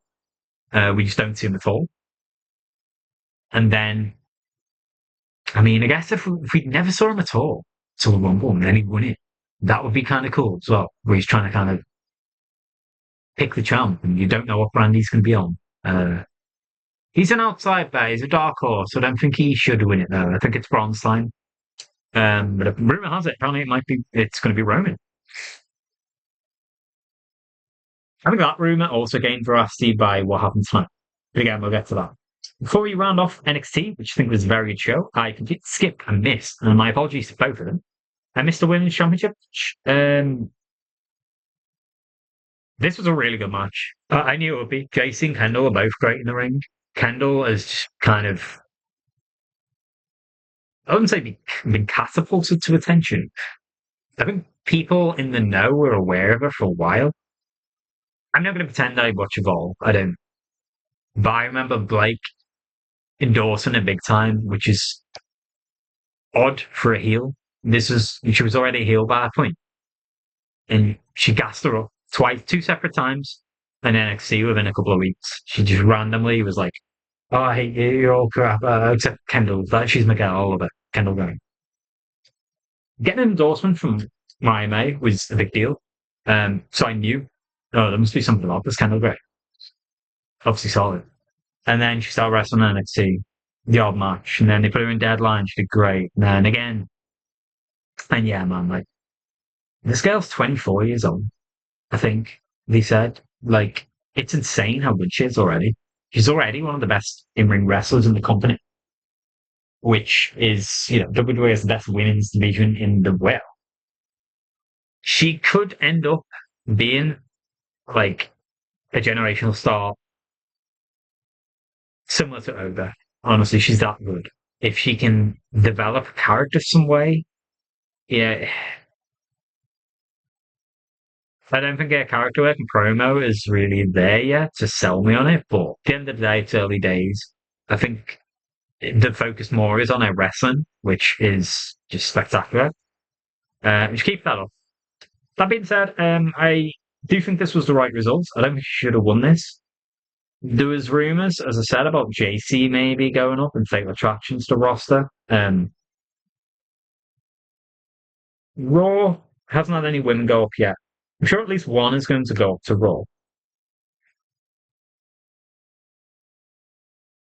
Would they send this whole group up there? I don't think so.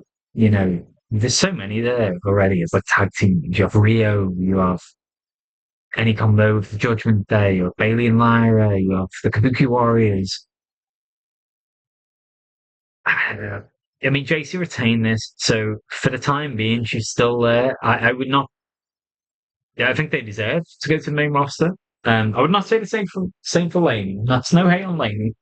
I quite honestly don't know enough about it yet, but she got in Fatal Attraction basically because Jasmine Nix quit. Jasmine had been in part of it for a long time. Just quit. I think she just straight up said she wasn't earning enough relative to, the work she was putting in. So fair enough. And Lainey just got slotted in there, like very recently, last couple of months of the year. Fallon and JC, sure, send them up. If that is the case, I don't know where this is going. I don't know what the goal is. The natural choice you would think as a face to dethrone her and do it soon would maybe be Tatum because she is the most over face in NXT, but she has unfinished business with Izzy as well. It's 1-1. It makes sense to do a dead rubber to end their feud. It's not necessarily guaranteed it will happen. Blake and Jordan Grace went 1-1, for example. They never had a blow off match. But I think Tatum would be more likely to take on Izzy. Who else is there? I mean, Lola, maybe. I'm still baffled as to why they didn't have Lola debut in the ambulance match to help Priest, though. Talking about the shows they may likely to be on as well if these people come up to the main roster. What a perfect setup they have for Blake for SmackDown. Because SmackDown next week is in London. Perfect. But they fucked up the most perfect Lola Vice debut setup as well. So I don't, I don't trust them for shit. Yeah, solid match. There was obviously some also the shenanigans. You know, Fallon was involved, and Lane was involved, and Ren was getting involved as well. But it's just about pure wrestling. And I think both ladies look great. I mean, in terms of pure wrestling ability, you have to say Kendall's probably already main roster level. She's officially evolved. I'm sure she's going to officially be part of NXT now. She has to be. Um, just keep it down there for a while longer. I think at least a year or two. Yeah, let her develop other aspects that you need, your character, your promo, and give her a belt, give her a run with it. But definitely the ones I'll be keeping an eye out right now for as potential call-ups. No one's been talking about Titan, which frustrates me. Maybe she is being geared up to be the woman of the division. But also, yeah, Blake and Oba. Oba's officially vacated the championship now, wasn't else. So it's just a case of which brand. Blake, yeah, I'd say it's probably up 60, 70%. The way they did this writing this week just makes me think she has to go to a master. And then with JC, I think the traction, I feel like it looks less likely now.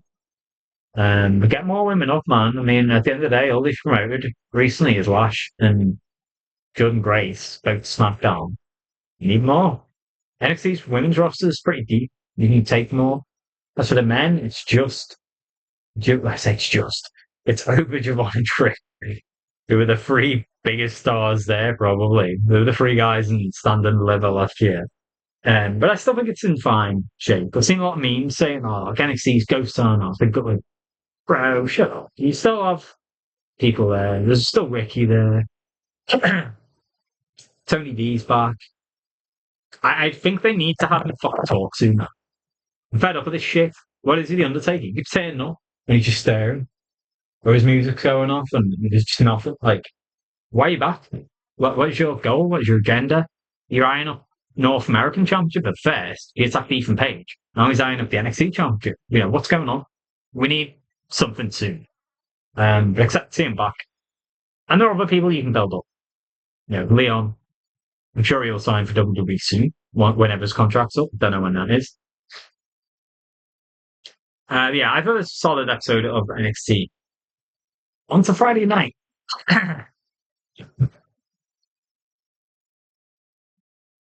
Failing.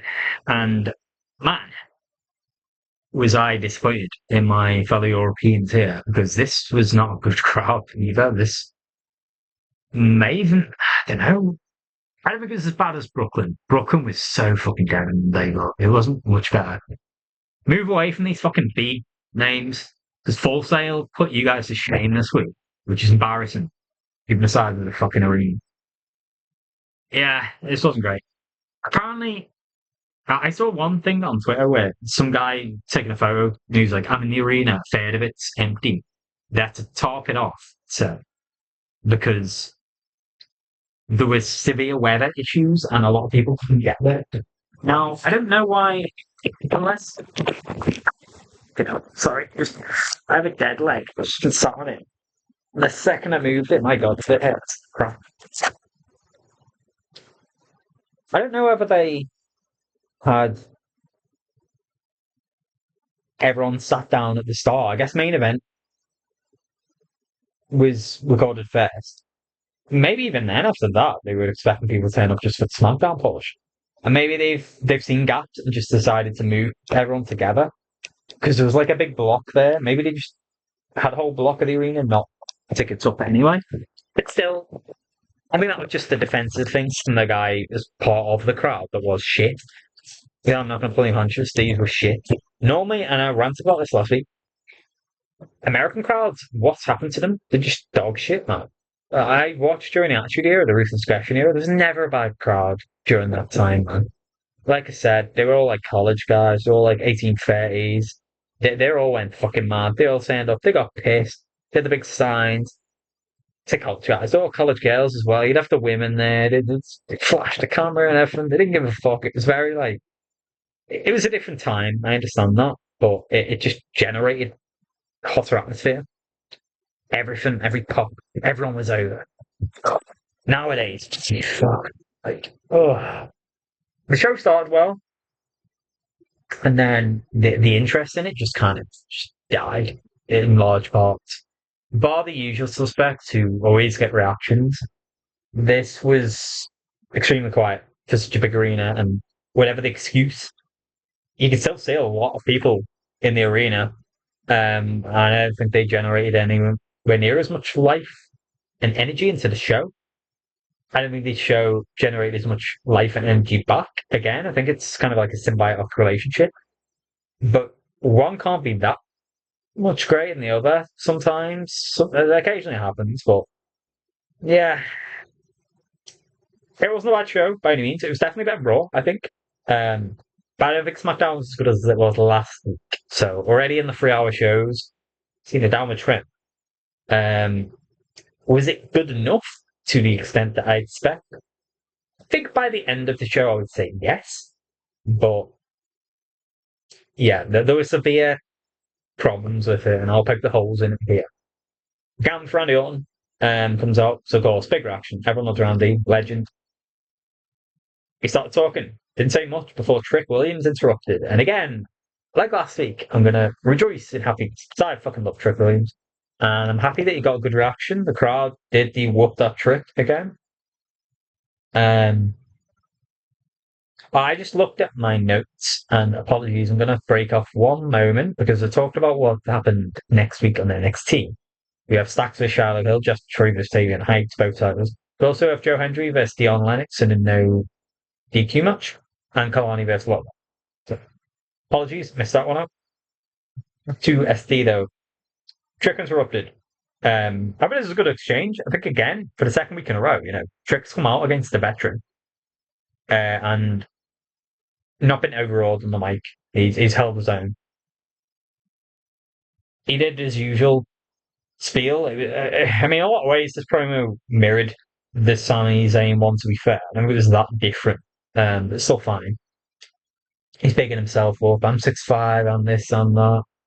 I think he said he had 8 abs, 3 something, and he go, and he said his line about his lemon pepper steppers again. I love it. And it goes back to Randy, and he's talking about the maths of it, and he's like, I have 14 world championships, 5 kids, 1 hot wife, and I love lemon pepper chicken. That's what he said. Maybe Randy showing his age. You didn't quite hear him, but I just like that bit. Bro, another line that I thought was really good, and I wonder if this was ad-libbed almost. I don't think so. The Trick turned away to the crowd, it's the crowd are chanting RKO, and he's kind of looked away. And Randy just says some, which kind of followed up to his response. His response was geared up like Sami Zayn, where he's basically saying, yeah, he agreed with Trick. You have got all this. Yeah, you definitely have got star potential, but I don't think you quite got the smarts. If you're coming out and interrupting me, the Viper.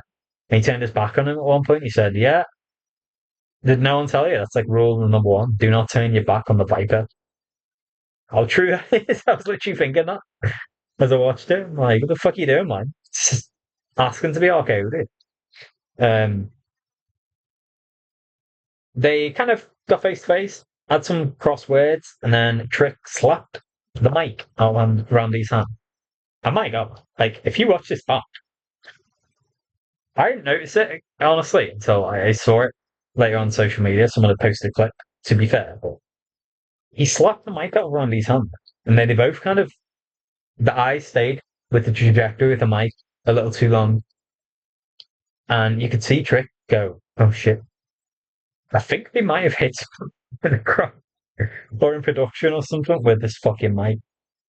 Damn, man, I hope if that is the case, the person's okay, first and foremost, and it doesn't, like, hamper Trick in any way. I'm sure he gets chewed up for that. One of the comments I saw on this clip was Trick finding out the hard way that they do actually have people on that side of the camera on like a full set. So yeah, there are people on the hard camera, not high up, but ground level. Randy ended up attacking Trick after he talked too much shit. He flees out the ring, then The Miz interrupted, attacked him, went for the Skull Crushing finale, ends up taking RKO. Fans are happy, someone gets RKO. Randy turns up, someone has to take an RKO. Then Ray Phoenix come out, took on Trick Williams. They had so long an ad break that I feel like they kind of negated any story behind his Trick a bit weakened because he just got attacked by Randy, got beat on a bit and thrown out the ring. Um, didn't really play to that at all. It was a really good match. I knew it would be. I'm glad to see Ray Phoenix back in action. I said this last week. I don't know where the fuck this guy's been. Like, he's way too good to not have in the car. What they do, who knows? I mean, why do we even ask these questions of, like, SmackDown creative teams? I gave up on asking. I swore to myself I gave up on even wondering behind some of the decision making last year. This year is better so far, for sure. But yeah, it shouldn't have been that way anyway. You bring this man back after he's been gone like 3, 4 months. Where has he been? They had a good match. Chuck ends up getting the win. Like I said, I'm not going to go too in detail of the actual matches in this review because I'm reviewing 3 shows at once. It's a long time. I kind of like the way he won. I guess it could be seen as underwhelming. You know, there's kind of like a package from um, Ray on Trick, and then Trick reverse. He rolls back, grabs him by the tights, and uses that. It was kind of like a more wily way of winning against someone who's the main roster guy, and I kind of like that they did that finish of Randy's just come out and basically said, "Oh yeah, you've got the talent, but have you got the brains for it? Have you got the smarts?" And Sammy had said last week, you need to be humble and stuff. I think the finish to this kind of tied into both of them, really. Of beat Ray Phoenix at his own game, and then he used the smarts to do it. He got good reactions throughout. The crowd was up for this whole intro. Randy coming out, Trick, and Ray Phoenix's return.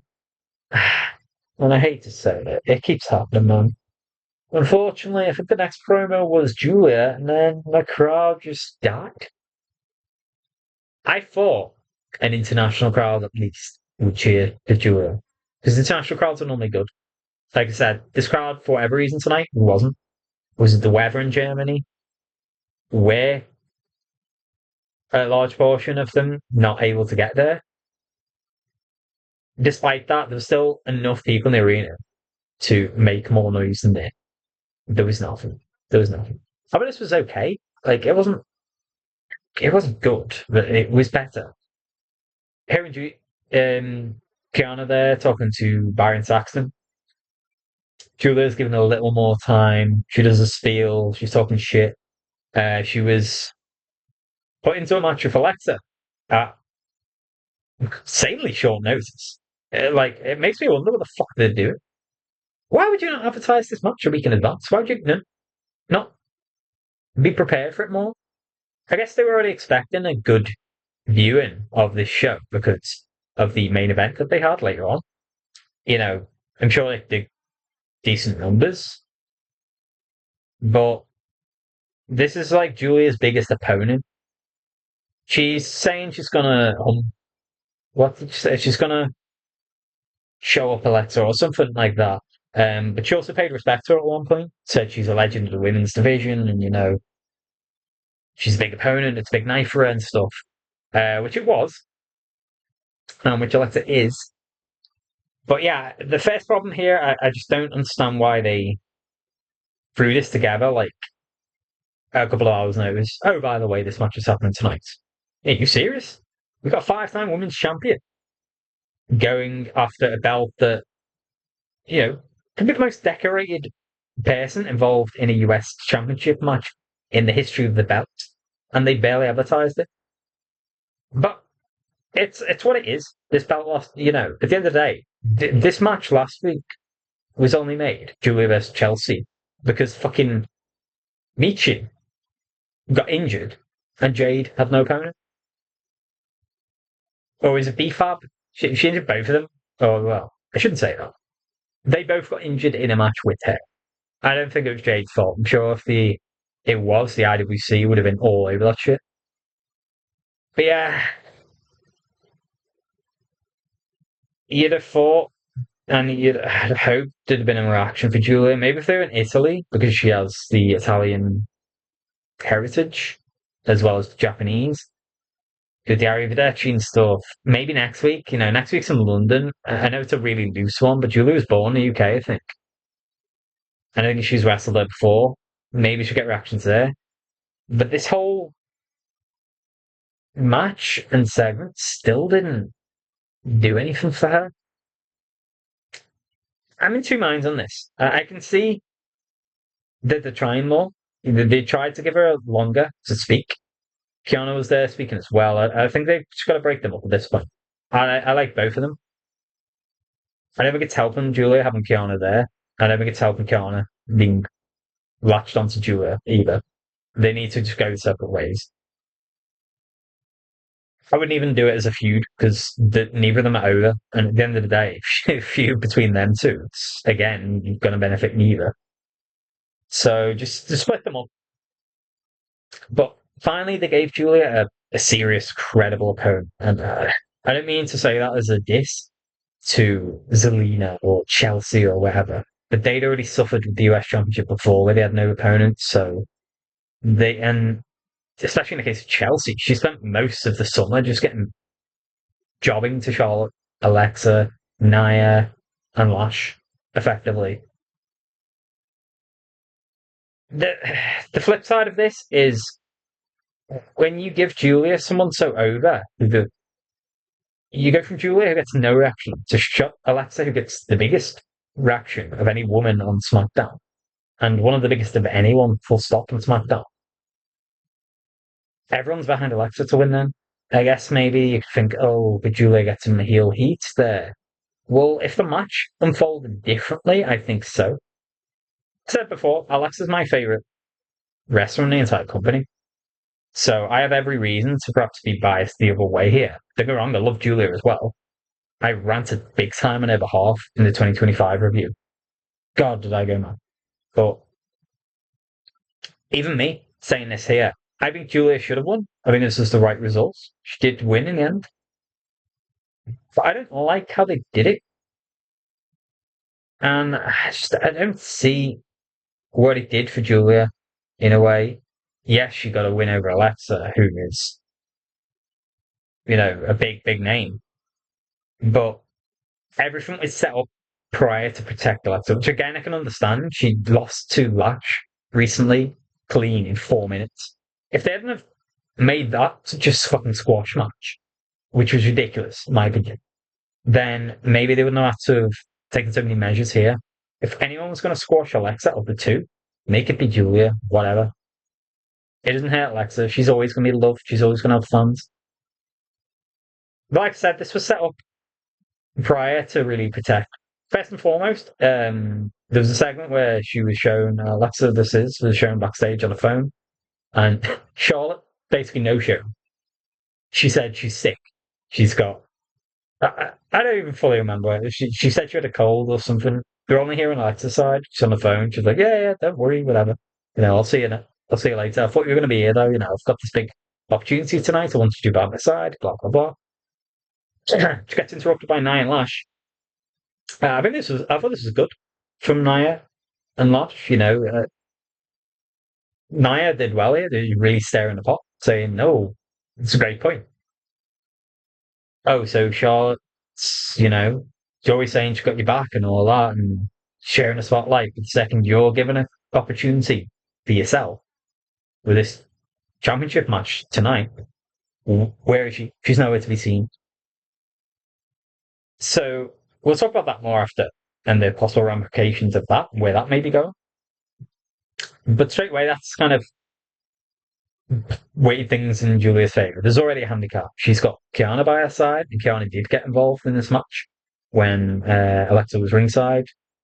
Stood on her hair at one point, tripped off the mat. Usual heel shenanigans. Um, but also Nia and Lash then got involved in the match and basically helped Julie get the win. You're not going to get her over, even if you put her against Alexa, given her winning against someone as big as Alexa. You're not going to get her over by having her look, I wouldn't say weak. Julia still had most of the offense, as I expected her to. She's the better ring wrestler for sure. She should have been more on the offense. Alexa was rallying, just getting back into it. She had air spots, hair moves and momentum. Got to a point where she did a DDT and then went to go for Twist of Bliss. Nia pops up, throws her off the ring, off the apron, shits the mat, rolls her across. Julia gets up. Arrivederci. There's a Northern Lights powerbomb, gets the win. And then Nia and Lash beat on Alexa. So it's looking like it's going back to tag team thing. Nia and Lash versus Alexa and Charlotte. I expect they'll probably do a number one contendership match. In the meantime, there will be an actual title match going on in the next week or two between Rhea, Neo, and Bayley and Pac. And that's where we're going. Or Rhea, Neo, and Judgment Day. Maybe they'll do a triple threat tag between all the Raw women that are not Kabuki Warriors. They've just been fucking buried in lots of months. But yeah, also the first seeds, maybe, of Alexa and Charlotte in disarray. Because, yeah, she just didn't turn up. Of course, next week, if she doesn't address it, it's fucking stupid. Next week, Alexa needs to turn around Charlotte and say, well, where the fuck were you last week? Could have done with your help. I lost interference when I was gaining momentum. The match was kind of 50-50 by the end of it. Is this the beginning of the breakup between them? It's long been theorized, perhaps the WrestleMania match is there. I mean, the two massive names that should be on the Mania card. Alexa wasn't last year, but she came back in at the Rumble time. I don't know whether the long term plan just didn't see fit. Honestly just don't think they wanted it on that. It's insane, given how much she sells, how much merch, how over she is, how few Mania appearances she's actually made. I expect that to change this year. I mean, they developed more of an appreciation after what she did to help elevate the tag division with Charlotte, after what she did to help get Charlotte over. That no doubt, whenever they do break up, it will be a big story. If they handle it right, it could be big. Look at Jade and Naomi, how over that story got, and that pairing was part of a three. You have Bianca there as well.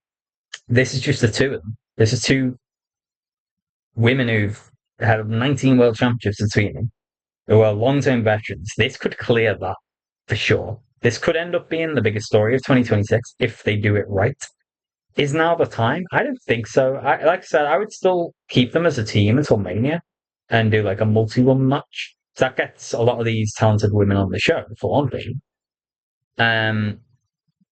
But we don't know. I think what they're doing right now is keeping the options open because their plan is probably Jade versus Bianca at Mania.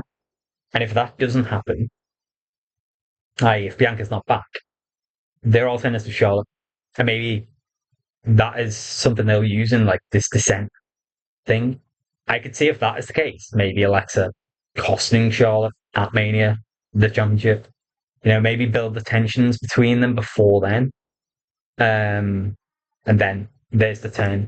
Because I would make Alexa heel when it ultimately happens. But yeah, this could be the day where we look back and say, oh, that was the day it started, the breakup. Yeah, man, just even when Julia won, there was just no real reaction. The crowd didn't really come alive much. Of course, they cheered for Bliss, expected that. But at some point, you've got to, I wouldn't say cut your losses, but I can't keep saying the same thing every week. To keep this up, at least, I think if they put as much effort into it as they did tonight and as much thought, then she should be okay. But I don't get it, man. For whatever reason, the crowd just don't like her. I don't know why not. I think she's great. I love Julia a lot. So we had a Priest backstage promo where he's basically sounding out his World Championship rivals. He's announced his intent to go for that. Drew McIntyre interrupted. Priest reminded him that what happened last time they were together. It's like, with all due respect, Dave, I like it a lot, but do not remind me, because him going over Priest in that way, it's bad call, in my opinion. Him going over McIntyre in that way, sorry, was bad call, in my opinion. That was at Saturday Night Main Event in May, I think, when there was the cage match. And you can check out and just walked out. The famous match was Jesse Ventura just buried.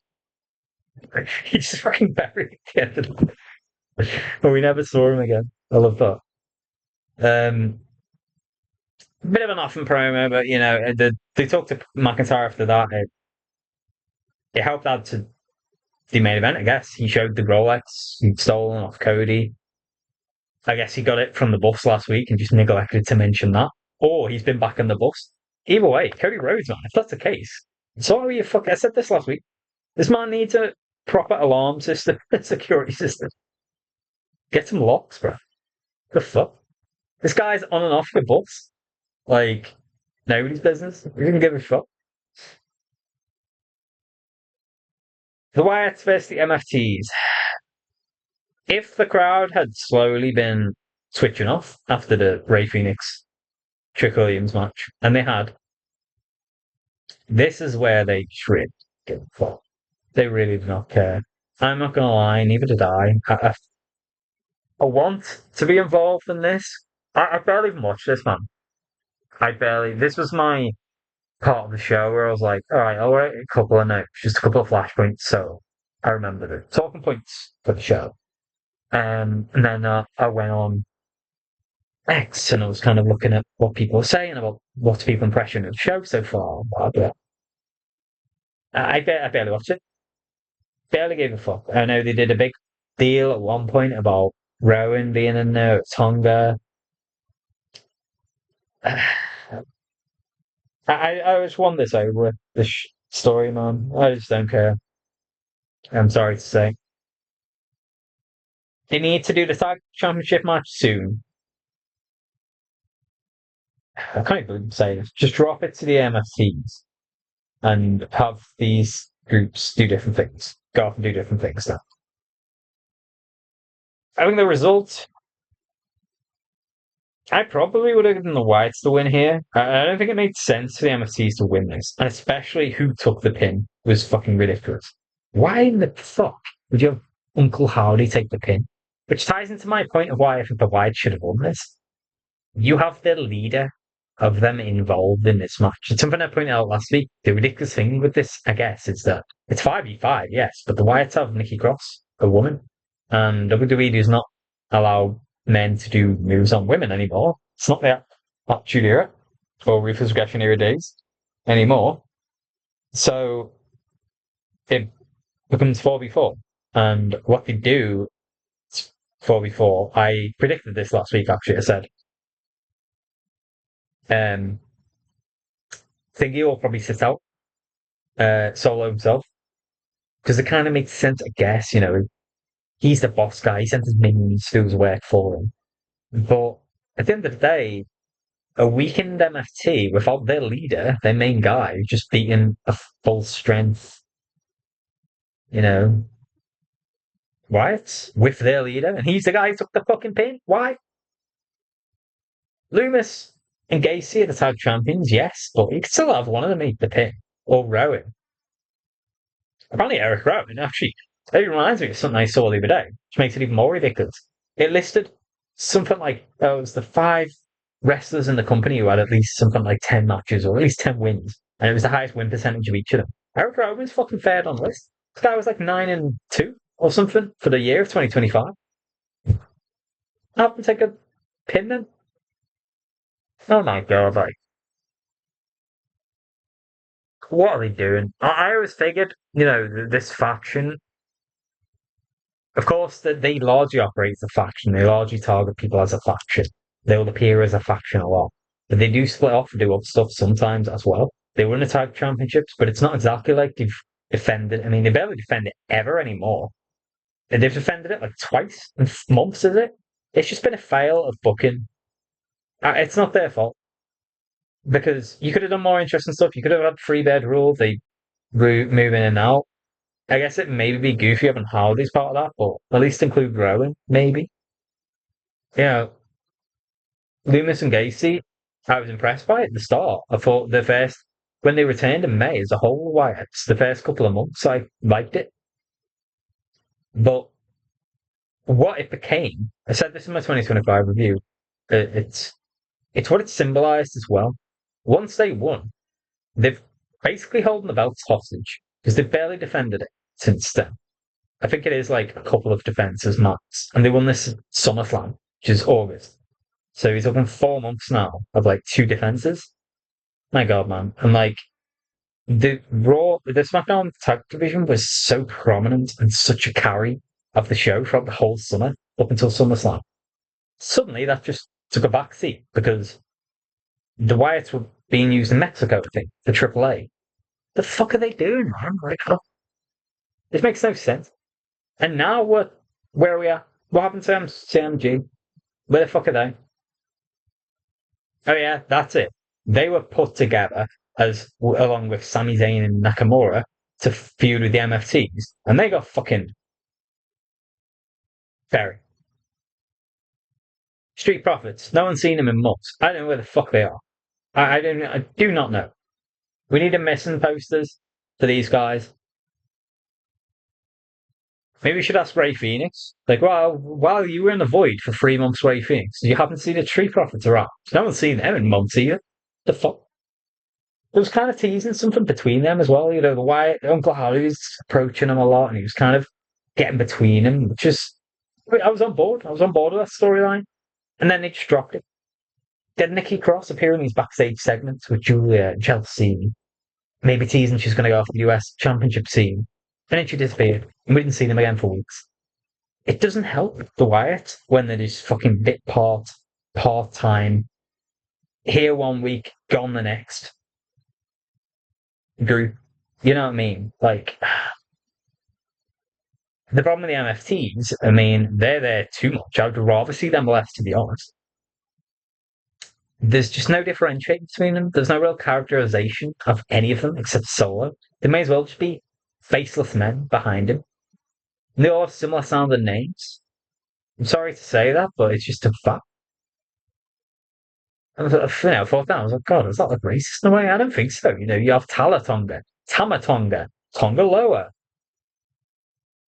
I I struggle to remember which one's which sometimes. You know, the commentator's like, oh, Tamatonga. I'm like, oh, is that which one? Oh, it's that one. Yeah. I don't fucking know. They all got face paint on. Couldn't even see the faces. I remember Talatonga now, I think, because he's the tall one. I'm just going to remember tall Tala. All right, that's the tall one. I know Mateo, because again, he has a distinctive build. I don't know the fucking difference between the two, honestly, on site. I did not give a fuck about it. I used it as a refresh time, do other shit. MFC's won. Wrong person to the pin. Let's just move on. Mello and Miz backstage talked a little bit. Miz said he had a possible title opportunity. He'd spoken to Aldous, and like Mello, I literally did a double take. I leaned close to the TV. I'm like, what the fuck? Did I just hear that right? Well, we'll talk about that later on. They had some words. Then Mello went out to do his open challenge. He took on Shinsuke Nakamura. Shinsuke responded to the challenge. I can see why they did Nakamura. He always gets reactions from international crowds, and he did again. It was still not great, but compared to the rest of this show, it was okay. Same with Mello. Berlin got up a little bit for this. This went quite a long time. I'm surprised how long they were given. Perhaps I shouldn't have been, because Nakamura was always a good wrestler. He's just kind of too infrequent an appearer to really take seriously. And I mean, they long since fumbled him, man. When he was there, I should cut myself off. I'll go on a rant for 5-10 minutes. 2018 should have been the year of him and Asuka, and they both just got fucking Very. Asuka eventually did rebound, and eventually they did get behind her. Shinsuke never quite recovered from that. You could argue he didn't even recover from like in modern era his shit US Open reign. And that was another killer because that was bad too. But he did well here. You know, when he's on it, he still can go. He also had a great match against who was it? Was it Sammy or Ilya? One of them. He had a match in Australia, and he was really over there as well. And that's when he came back, like he come out to tonight, to his OG music. I don't know why the fuck they ever changed it. Because my god, man, it's just a banger. On my other channel, I did my top 60 theme songs in wrestling. Um, it's changed now because this was when I just was starting to get back into watching wrestling weekly, so I didn't know a lot of the modern themes. You know, I'd even had something like, oh, I don't know, what's a good theme that I like a lot, or that I've learned since then. Mariah May's AEW theme, for example, I'll probably add that on there. Um, yeah, that's one I've been aware of years. It was banger. For some reason, they changed it. Solid match. They put a real emphasis on selling the knee by Mello to kind of equalize it. You know, Mello's the younger man. Nakamura is kind of in and out. His position in the card is nowhere near what it once was. But he really tested Mello, forced forced him to dig deep. Thought it was a solid match. And again, Mello gets over. I'll say again though, I just don't see how sustainable this open challenge is when you're running through people left and right. I can't even really sit here and think who's next. Oh, I think Frazier, just before that, Frazier was on his way to the ring and someone who looked like Axiom cut him off. He had the mask on and stuff. And Nathan's talking about how, well, Gargano's not here this week. Well, Candice comes around, kind of like holds him down as Axiom assaults him, takes off the mask, of course, to Gargano. So I guess Nathan Frazier's maybe next. You know, he was on his way to the ring and got attacked. But likewise, he could just carry on his feud with Gargano. Oh, on that topic, by the way, really sad to hear. I think Tommaso Ciampa is. I think he's the one who's requested his release from WWE, was it? Or it was a mutual thing. But either way, I'm pretty sure they've parted company now. Which is unfortunate, yeah. I like DIY a lot, I've said this. Especially Tommaso, you know, you look at the work he did in Black and Gold. Um, can I blame him for wanting out though? I guess not. They never really fully used him. Who knows where he goes now? Probably after the Indies. Maybe he'll end up in AEW. You could always circle back to WWE as well. Perhaps Gargano and Lorray will follow him out along the way. Maybe these recent call-ups prompted this. I don't know. I don't know the ins and outs of it. All I know is he's gone. And yeah, I just want to pay tribute to him. You know, if that is the last we ever see of him in WWE, he was a he was. I'm talking like he's dead. Look, yeah, he's a very solid wrestler, man. I think his last match was against Ilya, and it was a banger. So there's worse last matches to go out than that.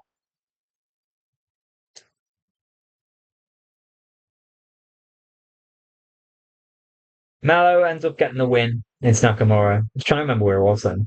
And then we went on to Jordan Grace's SmackDown debut versus Alba Fire. Um, Grace won this match pretty quickly. It was a bit of a squash. Alba, man, like Alba's another one who's been so unbeaten live to the point where, and I love Jordan Grace, don't get me wrong, and I'm unsurprised at this result. But should Alba Fire in 2026 be getting squashed by someone who's making their main roster debut at the end of the day, even if it is a former TNA Knockouts champ, 3-time is it? Jordan Grace was champ of that. This woman went 600 days NXT UK champ.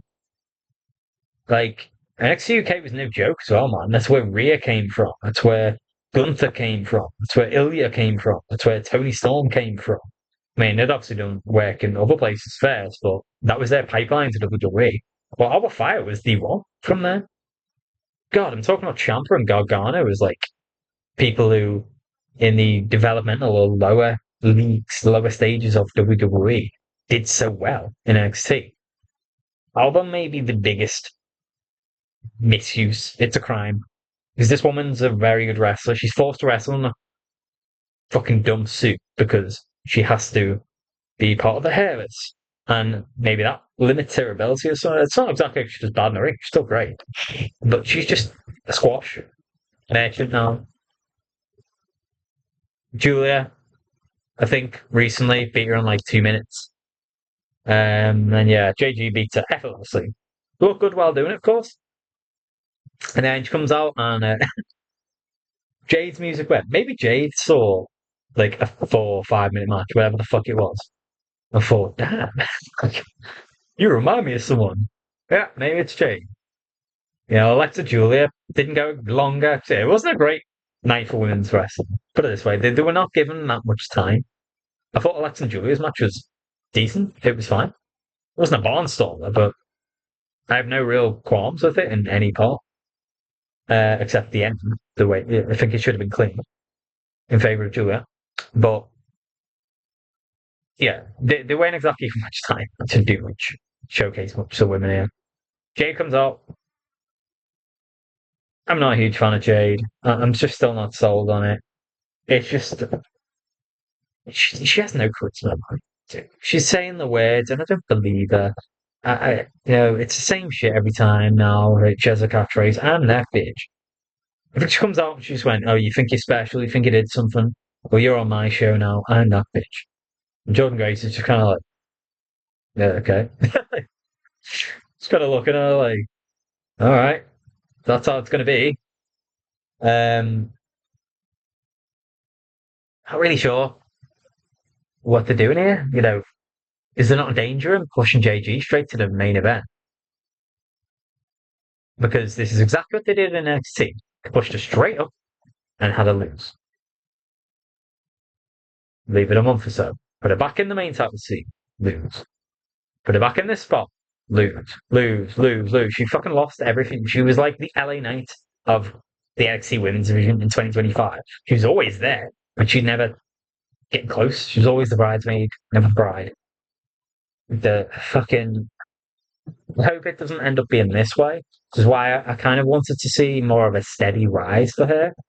I would have had a wrestle a competitive match with Alba for one thing. Give them fucking 10 minutes, whatever. Like, come on, give them longer. I don't think Mello Nakamura had to go as long as it did. You could have that match went about 15 to 20 minutes, I think.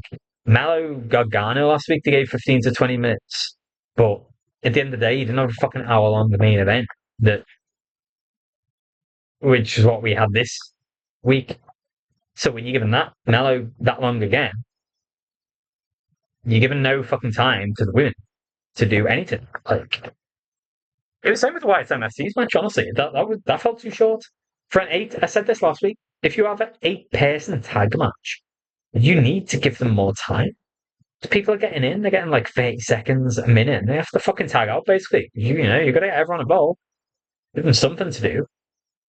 It was the same, and especially when you combine it with the commercials.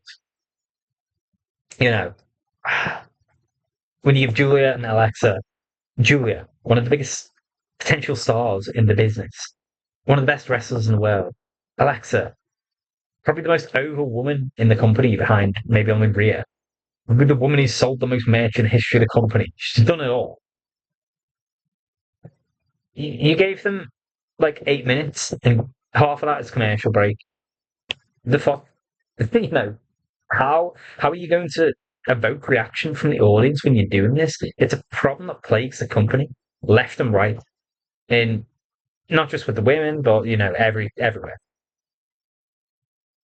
Well, this was just an extra egregious example of it. I think giving them fucking 4 minutes, it's not going to do much for JG in that regard. I guess maybe they're trying to make JG look like a monster as well, so that when Jay beats her, because I think she will, Jay looks even better. Fuck that, man. I would sooner say Jordan Grace in that role. If you're gonna do that, just fucking if you're gonna catapult us to the main event, take on Jade. Just have a beat her. Fuck this. Why are we holding Jade? Everyone's just seemingly okay with keeping Jade in the main event, or even going into fucking Mania, just on the basis of well, Bianca will be back. And then this storyline, it makes no sense, for Bianca. She's got to have a storyline with Jade. And what if Bianca's not back? Then you're left with fucking Jade in a main event, in a Mania match. She can't wrestle for more than 7 minutes. It's not SmackDown, like tonight, where they did that again with every fucking woman match. Maybe that's why she came out, as I said. She was loving it. Oh, God. Like, still not giving up on Jade. I've said this, but there has to be some progression soon, man. I did not care for this at all. I don't want to ruin him and burying Jordan early because JJ has something. I think she's in the one. She doesn't quite have the charisma yet. She doesn't quite have the promo skills. She doesn't quite look comfortable enough on the mic for me yet to be like a star or even maybe a champion. But she can wrestle like Jade. And boy, is she good at what she does. She could be like a very solid like mid card champion this year, and then maybe next year, if the other things come, make a champ. She has already been champ in TNA. She's shown she can do this. Uh, they're not exactly helping Jade as well. She's had no defense since the start of November. But likewise, Michin and B5 got injured going up against us, so now they've got to pivot. Um, so I don't know. We'll see. One thing I would say, I said this at the start, they have been brave in trying different things so far this year, which I do appreciate. Excuse me. There was no better example of that than our main event. Came to the main event, it'd been built up throughout the show via hype packages. Cody versus Drew. Finally, you would expect comes to a conclusion. I'm sure they're not fully done with each other, but I think they'll go on and do different things for the foreseeable now. For the next month or two at least. The first stage was just a regular match, and I was surprised how quick this was, but I guess it kind of makes sense. I did predict last week that this would be the quickest of the stages. I think I predicted the second Fall Count Anywhere one would be the longest of the stages, which ended up not being true. I think it was, I don't know, it's kind of close between that and Cage on. But anyway, they started for 40 minutes to spare, and within 5 minutes, after Cody largely dominated it. To be honest, Cody, I would say, largely dominated most of this match. I wouldn't say dominated, but he had the better of it. He had more offense. I'd say it was more like 60-40 in his favor consistently. Um, he just beat on Drew at the start, threw him out the ring. At one point, Drew gets a chair, and he's trying to get Cody disqualified. He predicted earlier on the show that Cody would get DQ'd and Drew would win the first fall, the first stage. It didn't happen. Cody avoided temptation. He just ended up kicking Drew in the face, I think. He's like, fuck you. Threw him back in the ring. But yeah, very, very early on, Drew got thrown into the turnbuckle, grabbed a hold of the padding, stepped back and came with the padding. Now, this was really well done because my first impression was, oh, that probably wasn't supposed to happen. I didn't get the impression he was supposed to pull it off. But the ref's kind of taken it off his hands and gone back to put it on there. And then low blow. Of course, the second you see that, you knew this was the plan. Low blow to Cody, went for the Claymore kick, and got the pin, got the first fall in like 5 minutes. My snap reaction here was doing a fall in 5 minutes kind of makes no sense. You're not really selling the idea of these guys getting worn down more as it goes on. And then my fear is, oh god, they're going to have Cody like take this next beating for like half an hour, 35 minutes, however the fuck long was left. And there's going to be no pins. Yeah, I'd say around this time, As I expected, again, the match got good. I I'm a sucker for Falls Count Anywhere, for street fights. They're so played out stuff, but when they're done right, when they're paced right, when there's enough of a not one person getting much over the other, they're really well done. And I think this whole part was really well done.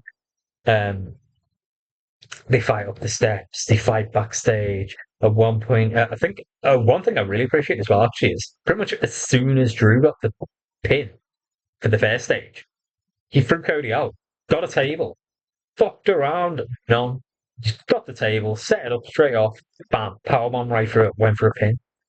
I love the fact that he tried to capitalize on the momentum. He didn't just get the first fall, and like you might see a lot of these time in these matches, kind of sit around or almost let Cody rally. He went straight at it, tried to go for the misery compiler, spin FC into who knows that. This whole part where they're going through the arena, I really liked. I thought at one point they may even go outside because it'd been snowing heavily out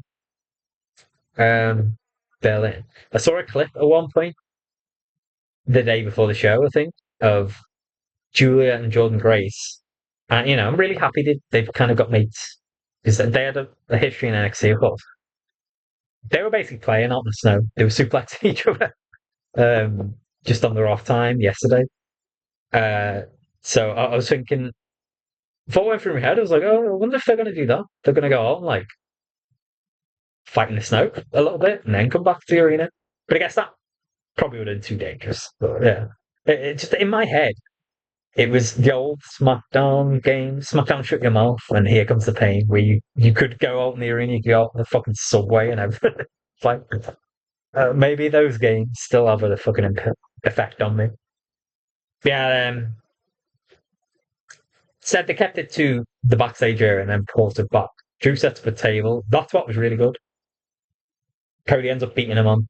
He goes to powerbomb Cody onto it. Cody ends up grabbing like the side bars of the ramp going up, the steps going up the arena. Ends up putting Cody on the table. He ends up putting Drew on the table, sorry, and Cody walks around up onto the platform, jumps off the rails onto him. They end up fighting back all the way to the arena. Cody did a crossroads onto the announce table after clearing that, putting Drew through that table as well. To this point, Drew's gone through two tables. Cody's gone through one. This looked fucking violent, man. The way Drew took the fall, it looked like this wasn't far off going terribly wrong, I think. But thankfully it was okay. I think they were a bit unsteady. Drew almost fell off the table at that point anyway. I mean, I guess it's kind of hard to balance just the natural position of the crossroads. Cody's doing his best to stabilize, but on this thing, yeah, they almost fell. It almost went wrong, but it looked great in the end. And that's where Cody got his pin. As it should have been. I think that was, if Drew would have kicked out of that, it would have been a bit ridiculous. Um, but then, of course, stage three, we all knew it was had to go to stage three. It's always going to. Cody throws Drew in the ring, and the cage gets the call to come down. By this point, Cody's kind of dominating. Drew quickly turned momentum, throwing each other off the cage. I loved the fact that they were using a lot of the surroundings right from the off. Very similar to last week's main event, the ambulance match. This match, it lived up to the billing, I think. Cody's head stopped bleeding at one point. I don't know how. The side of it. Maybe when he got Dicker thrown into the cage, something did get him, but that just looked great. Especially with his bleach blonde head. You get blood in the head, it just looked extra good, I think. At one point they climb on top of the cage. I'm thinking, oh, is one of them gonna fall off here? Obviously trying to climb over it. Um it looked like Cody knocked Drew down and he had an opportunity to maybe climb up the cage, but instead he's hanging basically at the top. Jumps off, does a fucking Cody collar. It could have looked better. It kind of I mean, I thought about that. It's kind of difficult. Drew would have to wait for his head to be in a lock and then kind of fling his body backwards so he can go down. But he kind of dropped almost like it was a Didn't drop like a normal Cody cut. He dropped like it was a Stone Cold Stunner. But at the end of the day, I mean, the Cody cut is always fucking great to look at. I'm always marvel at how difficult it must be to do, as well as Cody makes it look. This looked great for the height that it got. This looked really damaging, and I thought it might be the end, but Drew kicked out. Again, thought this could be the end when Cody got Drew up, did two crossroads in a row. Was about to do the third, but Drew raked the eyes of Cody. As much it had the feel of a bad blood feud. I think twice Cody bit. Well, I obviously didn't, but kayfabe went to biting. Um, on the head at one point, and then on the leg as Drew's trying to climb out. The end spot, I think, began with both men trying to get out, escape the cage, and both of them ended up dropping onto the ropes in a bad way for a man to drop, put it that way. They just both went down.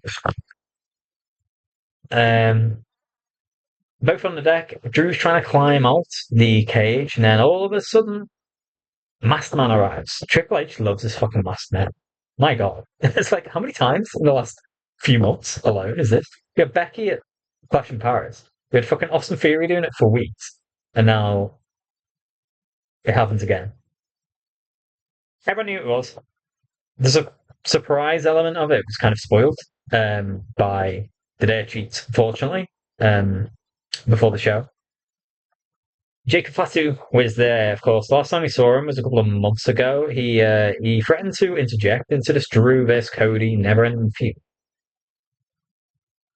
by just appearing on a show. He made Drew look like a bitch.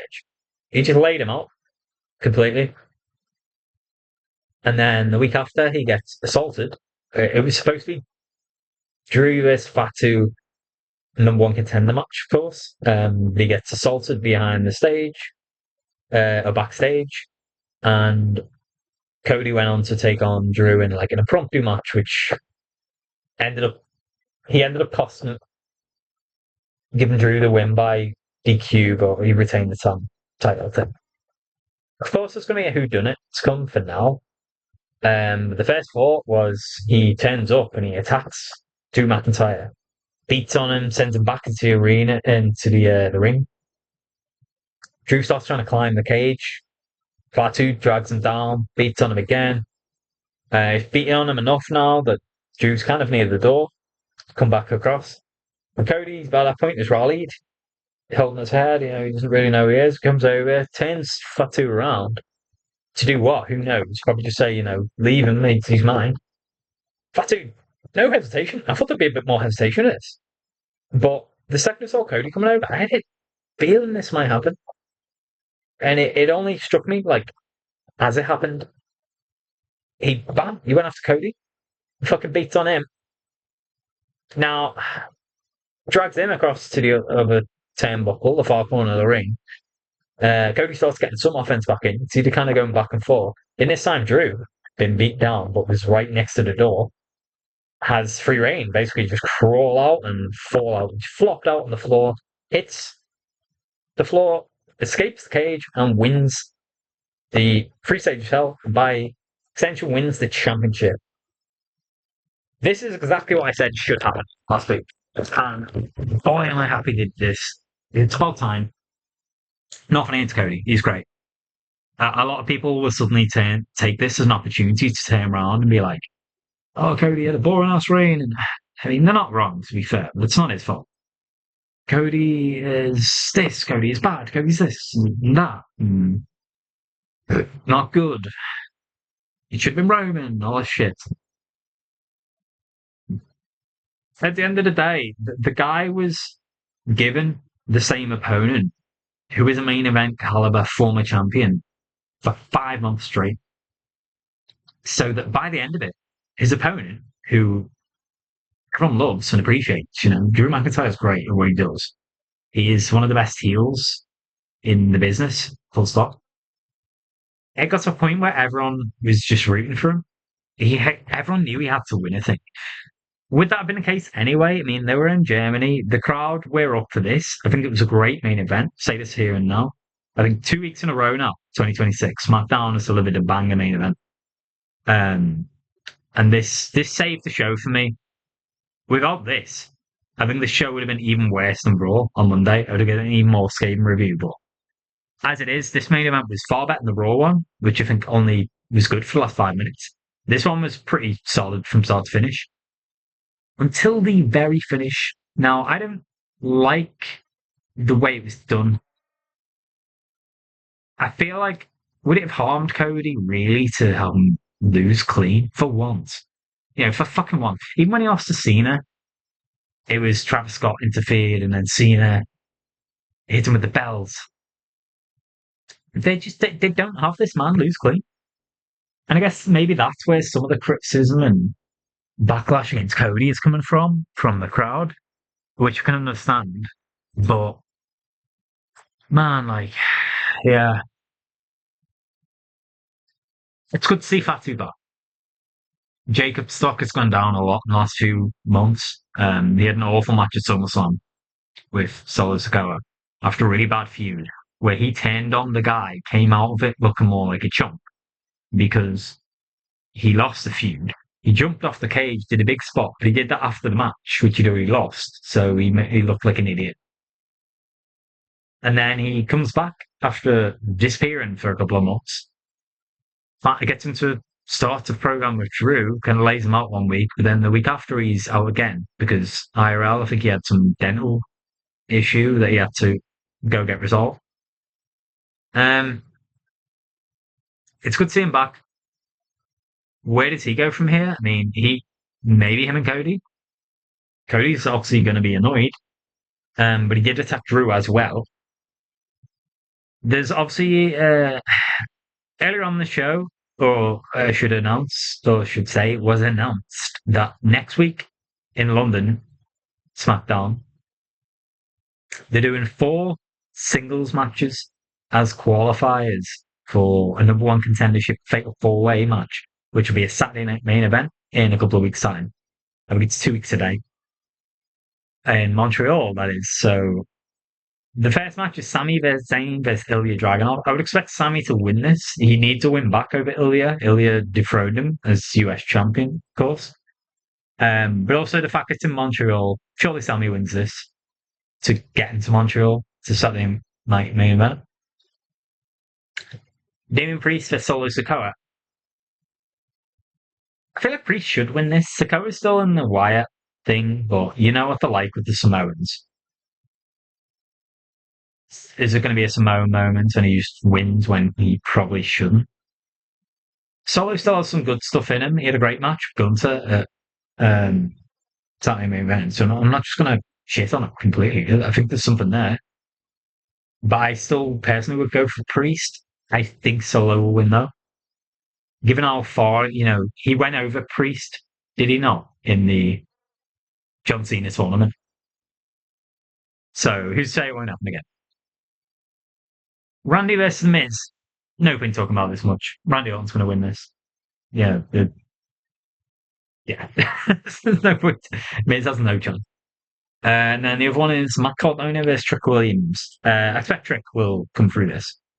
They've had him interact with Randy and Sami already, which kind of is a setup for this. All 3 of them being in this.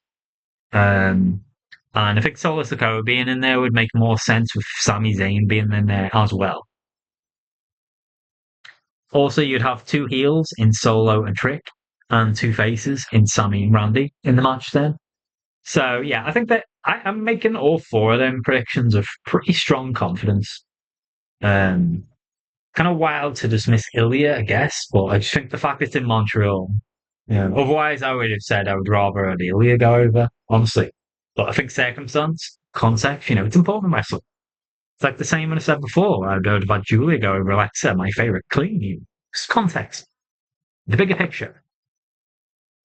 But the fact this has happened, and they then took the championship off Cody, is interesting because these qualifiers are set up for the Saturday night main event match, which is going to decide who's going to challenge for the championship at Rumble. So you would think Drew was going to have the belt until Rumble at least. I don't think any of these. I don't see any of these maybe even taking the belt off Drew. So what does Cody do in the meantime? The big rumor was, and it has been for a while, like Roman's going to win the Royal Rumble, and then we're going to have Roman Cody 3. I wouldn't be that surprised if Cody does not regain the championship until at least after Mania. Roman does not win the Royal Rumble, but it's Braun Breaker, or maybe even over. Um, but we still get Roman Cody 3. Because at the end of the day, if you do Roman Cody 3, does it need a title? Do you need a Rumble win to lead up to this? Not really, no. Like, it sells itself, man. The first two are so great. You don't need anything on the line. It's another main event worthy, it probably still will main event match that you don't need extra stuff on. They did the exact same last year with Punk, Reigns, and Rollins. They had no extra championships on or anything like that, but it was still like a huge match and people cared. So at the end of the day, you can have your big championship matches. I guess maybe they don't want to overshadow them, but I just struggle to see how Cody gets back in as champ now, because he's not in the run up to Rumble. Maybe he could go in and win. You know, does he go into Chamber and win Chamber? But that would only maybe work if Drew loses the championship, the Rumble, to someone like Randy. Maybe that's the plan. They're gonna have Randy versus Cody. You can have Cody turn heel. Maybe he's revealed as the one who attacked Fatu. He turns heel. Randy goes on to win the WWE Championship at Rumble. Because I think he will win that Fatal 4-Way, by the way. But I would still think Drew should beat Randy. But the only way this works for Cody is if Randy goes on to win this, Cody turns heel, has his little program with Fatu. Maybe they have a match at the Rumble. Goes into the chamber, he wins it, and then challenges Randy for championship. Or, I don't know. Maybe he doesn't even have to win a chamber to do that. You know, you could have, but I guess it depends. Well, I suppose he does. Yeah. Because the Rumble winner's probably going to challenge Cole if it's Breaker or over and they're on Raw. I don't know, man. I mean, it's got these questions being asked now, which is exactly what you want at the end of the day. And, you know, for as mid a show for a long time SmackDown was, I think the only really truly parts that I really enjoyed were the very start and the very end. And you know, the whole bit with Trick and Randy and Trick's opening match with Bray down to the main event. But at the end of the day, the main event was like 45 minutes long or something. That whole start sequence was like half an hour. So it wasn't too bad. Um, Plenty of people on the show I enjoyed seeing as well.